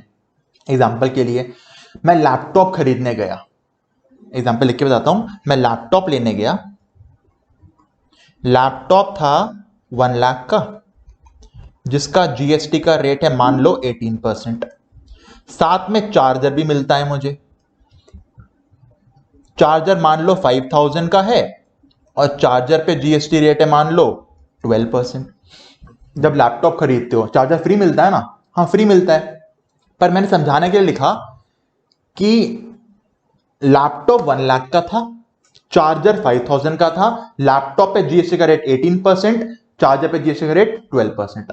पर जब भी लैपटॉप खरीदोगे चार्जर फ्री मिलेगा, यानी वहां पे ये बात काम की ही नहीं होगी। सीधा 1 लाख के ऊपर 18% का जीएसटी लगेगा, लैपटॉप लेके आ जाओगे, चार्जर फ्री मिलता है। यानी कि जब भी ऐसे गुड्स साथ में मिलते हैं आपको जो नेचुरली बंडल्ड होते हैं, ऐसा नहीं है कि आपके लिए स्पेशली बना के दिया ये बंडल, ये हमेशा होता है। लैपटॉप के साथ चार्जर, फोन के साथ चार्जर, हमेशा होता है ना, ये नेचुरल बंडल चीजें हैं। कहीं होटल बुक करते हो तो ब्रेकफास्ट मिलता है साथ में उसके, ये चीजें नेचुरली बंडल्ड हैं, ऐसा नहीं है कि अलग से बना दिया गया है। तो जब भी दो चीजें नेचुरल बंडल होती हैं, यानी कि रियल लाइफ में होती हैं, नेचुरली बंडल्ड होती हैं, और जिसमें से एक प्रिंसिपल सप्लाई होती है, मतलब मेन कंपोनेंट। अब आप बताओ, लैपटॉप लेने गए, चार्जर फ्री मिला, प्रिंसिपल क्या है, लैपटॉप या चार्जर? Sir laptop. फोन खरीदने गए, चार्जर फ्री मिला, प्रिंसिपल क्या है, फोन या charger? Sir phone. Hotel book किया, रूम बुक किया, ब्रेकफास्ट फ्री मिला, प्रिंसिपल क्या है, ब्रेकफास्ट या होटल? होटल। यानी कि अगर दो चीजों का या ज्यादा चीजों का कॉम्बिनेशन नेचुरली बनता है, जिसमें से एक प्रिंसिपल होता है, तो अब हम उस पूरी सप्लाई के ऊपर, उस पूरी ट्रांजैक्शन के ऊपर वो जीएसटी का रेट लगाते हैं जो प्रिंसिपल का होता है। मतलब समझो, अगर इस केस में ऐसे होता कि आप लैपटॉप खरीदने गए, उसमें बिल में लिखा होता 95,000 का लैपटॉप, जीएसटी रेट 18%, 5,000 का चार्जर, जीएसटी रेट 24%, मत करो 12%। मतलब क्या हुआ, मैं लैपटॉप खरीदने गया था, 1 लाख का लैपटॉप था, पर बिल में डिफरेंस था। बिल में क्या था, 95,000 का लैपटॉप 18% जीएसटी, 5% का चार्जर 12% जीएसटी। मैंने बोला अलग अलग क्यों बना रहे हो? शॉपकीपर ने बोला मेरी मर्जी, आप तो 1 लाख रुपए का लैपटॉप लेने आए हो, लेके जाओ, आपको क्या मतलब? अब बताओ, ये बात सही कह रहा है दुकानदार, गलत कह रहा है? सर गलत कह रहा है। नेचुरल बंडल है लैपटॉप के साथ चार्जर मिलना, प्रिंसिपल क्या है, लैपटॉप। तो चाहे चाहे चाहे बिल में अलग अलग क्लासिफिकेशन क्यों ना हो, हम तो पूरे 1 लाख के ऊपर लैपटॉप यानी प्रिंसिपल सप्लाई वाला ही जीएसटी लगाएंगे। मतलब अगर कोई दो चीजें नेचुरली बंडल्ड हैं जिसमें एक प्रिंसिपल सप्लाई है, तो चाहे बिल में अलग अलग क्यों ना कर रखा हो, हम पूरे बिल के ऊपर वही रेट लगाएंगे जो प्रिंसिपल सप्लाई का रेट होगा। क्लियर हो गया पॉइंट? Clear sir. इसे कहा जाता है कॉम्पोजिट सप्लाई। आओ आगे देखते हैं। एक होता है मिक्स सप्लाई। मिक्स सप्लाई मतलब आपने 2, 3 या ज्यादा आइटम्स को एक साथ बंडल बना तो दिया, पर वो नेचुरल नहीं है। यानी बंडल बना तो दिया, पर ऐसा नहीं है कि ऑर्डिनरी कोर्स में बनता है। एग्जांपल, दिवाली के टाइम मिलते हैं गिफ्ट हैम्पर। गिफ्ट हैम्पर में चॉकलेट डाल दो, जूस डाल दो, कोल्ड ड्रिंक डाल दो, चिप्स डाल दो, वेफर डाल दो, आपका ऑप्शन है ना ये। तो ऐसा तो नहीं है कि हर गिफ्ट हैम्पर सेम ही होता है, कई में मिठाई होती है, ड्राई फ्रूट होते हैं, फ्रूट्स होते हैं। यानी कि गिफ्ट हैम्पर वाला जो बंडल है ये नेचुरल नहीं है, ये तो मैन मेड है, हम अपने अकॉर्डिंग बना रहे हैं। अपने अकॉर्डिंग तो कुछ भी बना दो यार ऐसे बंडल को आप। तो अगर कोई चीज नेचुरल बंडल नहीं है, जो कि होती ही होती है, लैपटॉप के साथ चार्जर होता ही होता है, अब गिफ्ट हैम्पर में जरूरी तो नहीं है ना चॉकलेट हो सकता है चिप्स हो, कोल्ड ड्रिंक हो, जूस हो, मिठाई हो, चॉकलेट हो ही ना हो, यानी ऐसा कोई बंडल जो नेचुरल नहीं है, बस बना दिया गया है फॉर द सेक ऑफ बना दो, एग्जांपल गिफ्ट हैम्पर। ऐसे केस में हम दो चीजें क्वेश्चन पूछते हैं। पहला क्वेश्चन पूछते हैं, भाई साहब जो बंडल आपने बनाया जो नेचुरल नहीं है, इसमें जितने आइटम है, juice, cold drink, chocolate, chips, क्या इसका अलग अलग अमाउंट दे रखा है?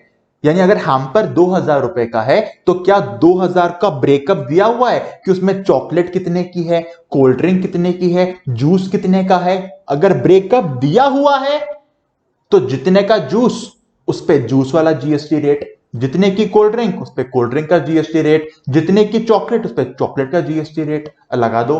पर अगर बंडल ऐसा है जिसका ब्रेकअप नहीं दिया हुआ, तो अब क्या करोगे? जितने उसमें आइटम है, जूस, कोल्ड ड्रिंक, चॉकलेट, जिसका सबसे ज्यादा जीएसटी रेट होगा, जिसका सबसे ज्यादा जीएसटी रेट होगा, वो हम पूरे हैम्पर के ऊपर लगा देंगे। यह फर्क है कॉम्पोजिट और मिक्स्ड में।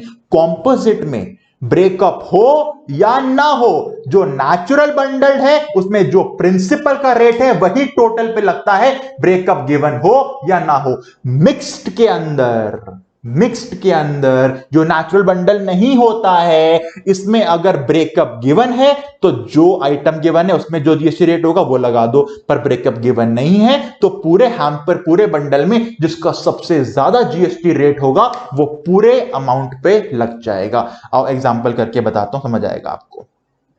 बताओ, लैपटॉप दिया, उसके साथ बैग और चार्जर मिला, तीन चीज मिली, लैपटॉप, बैग और चार्जर, कॉम्पोजिट है मिक्स्ड से नेचुरल बंडल्ड है, कॉम्पोजिट है, तो जीएसटी रेट पूरा किसका लग जाएगा? लैपटॉप का। अगला, गिफ्ट हैम्पर बनाया, sweet, chocolate, cake, dry fruit, ये वो। अब बताओ किसका जीएसटी रेट लगाओगे? एग्जांपल के लिए इसमें गिवन है वाटर, जो एरेटेड वाटर यानी कोल्ड ड्रिंक वगैरह का जीएसटी रेट 28% है, ड्राई फ्रूट का 12%, केक का 18%। हाईएस्ट कौन सा है? Sir aerated water, cold drink, juice. तो 28% से पूरे हैम्पर का लग जाएगा जीएसटी रेट, जितने का भी हैम्पर होगा पूरे के ऊपर 28% लग जाएगा जीएसटी का रेट। अगला बताओ, 5 स्टार होटल है, उसने पैकेज दिया कि रूम के साथ ब्रेकफास्ट भी देंगे, कॉम्पोजिट या मिक्स? सर नेचुरल कॉस्ट में होता है रूम के साथ ब्रेकफास्ट, कॉम्पोजिट सप्लाई। रूम का रेट पे जीएसटी 18%, खाने पीने पे 28%। प्रिंसिपल क्या है? ब्रेकफास्ट है रूम? सर प्रिंसिपल आपका रूम है तो 18% पूरे अमाउंट पे लग जाएगा GST rate. Okay, 5 star hotel ने ब्रेकफास्ट भी दिया, साथ में दिल्ली दर्शन भी कराया जिसके 8000 रुपए लिए। दिल्ली दर्शन कराना मतलब घूमना फिराना, ये नेचुरल कोर्स नहीं है।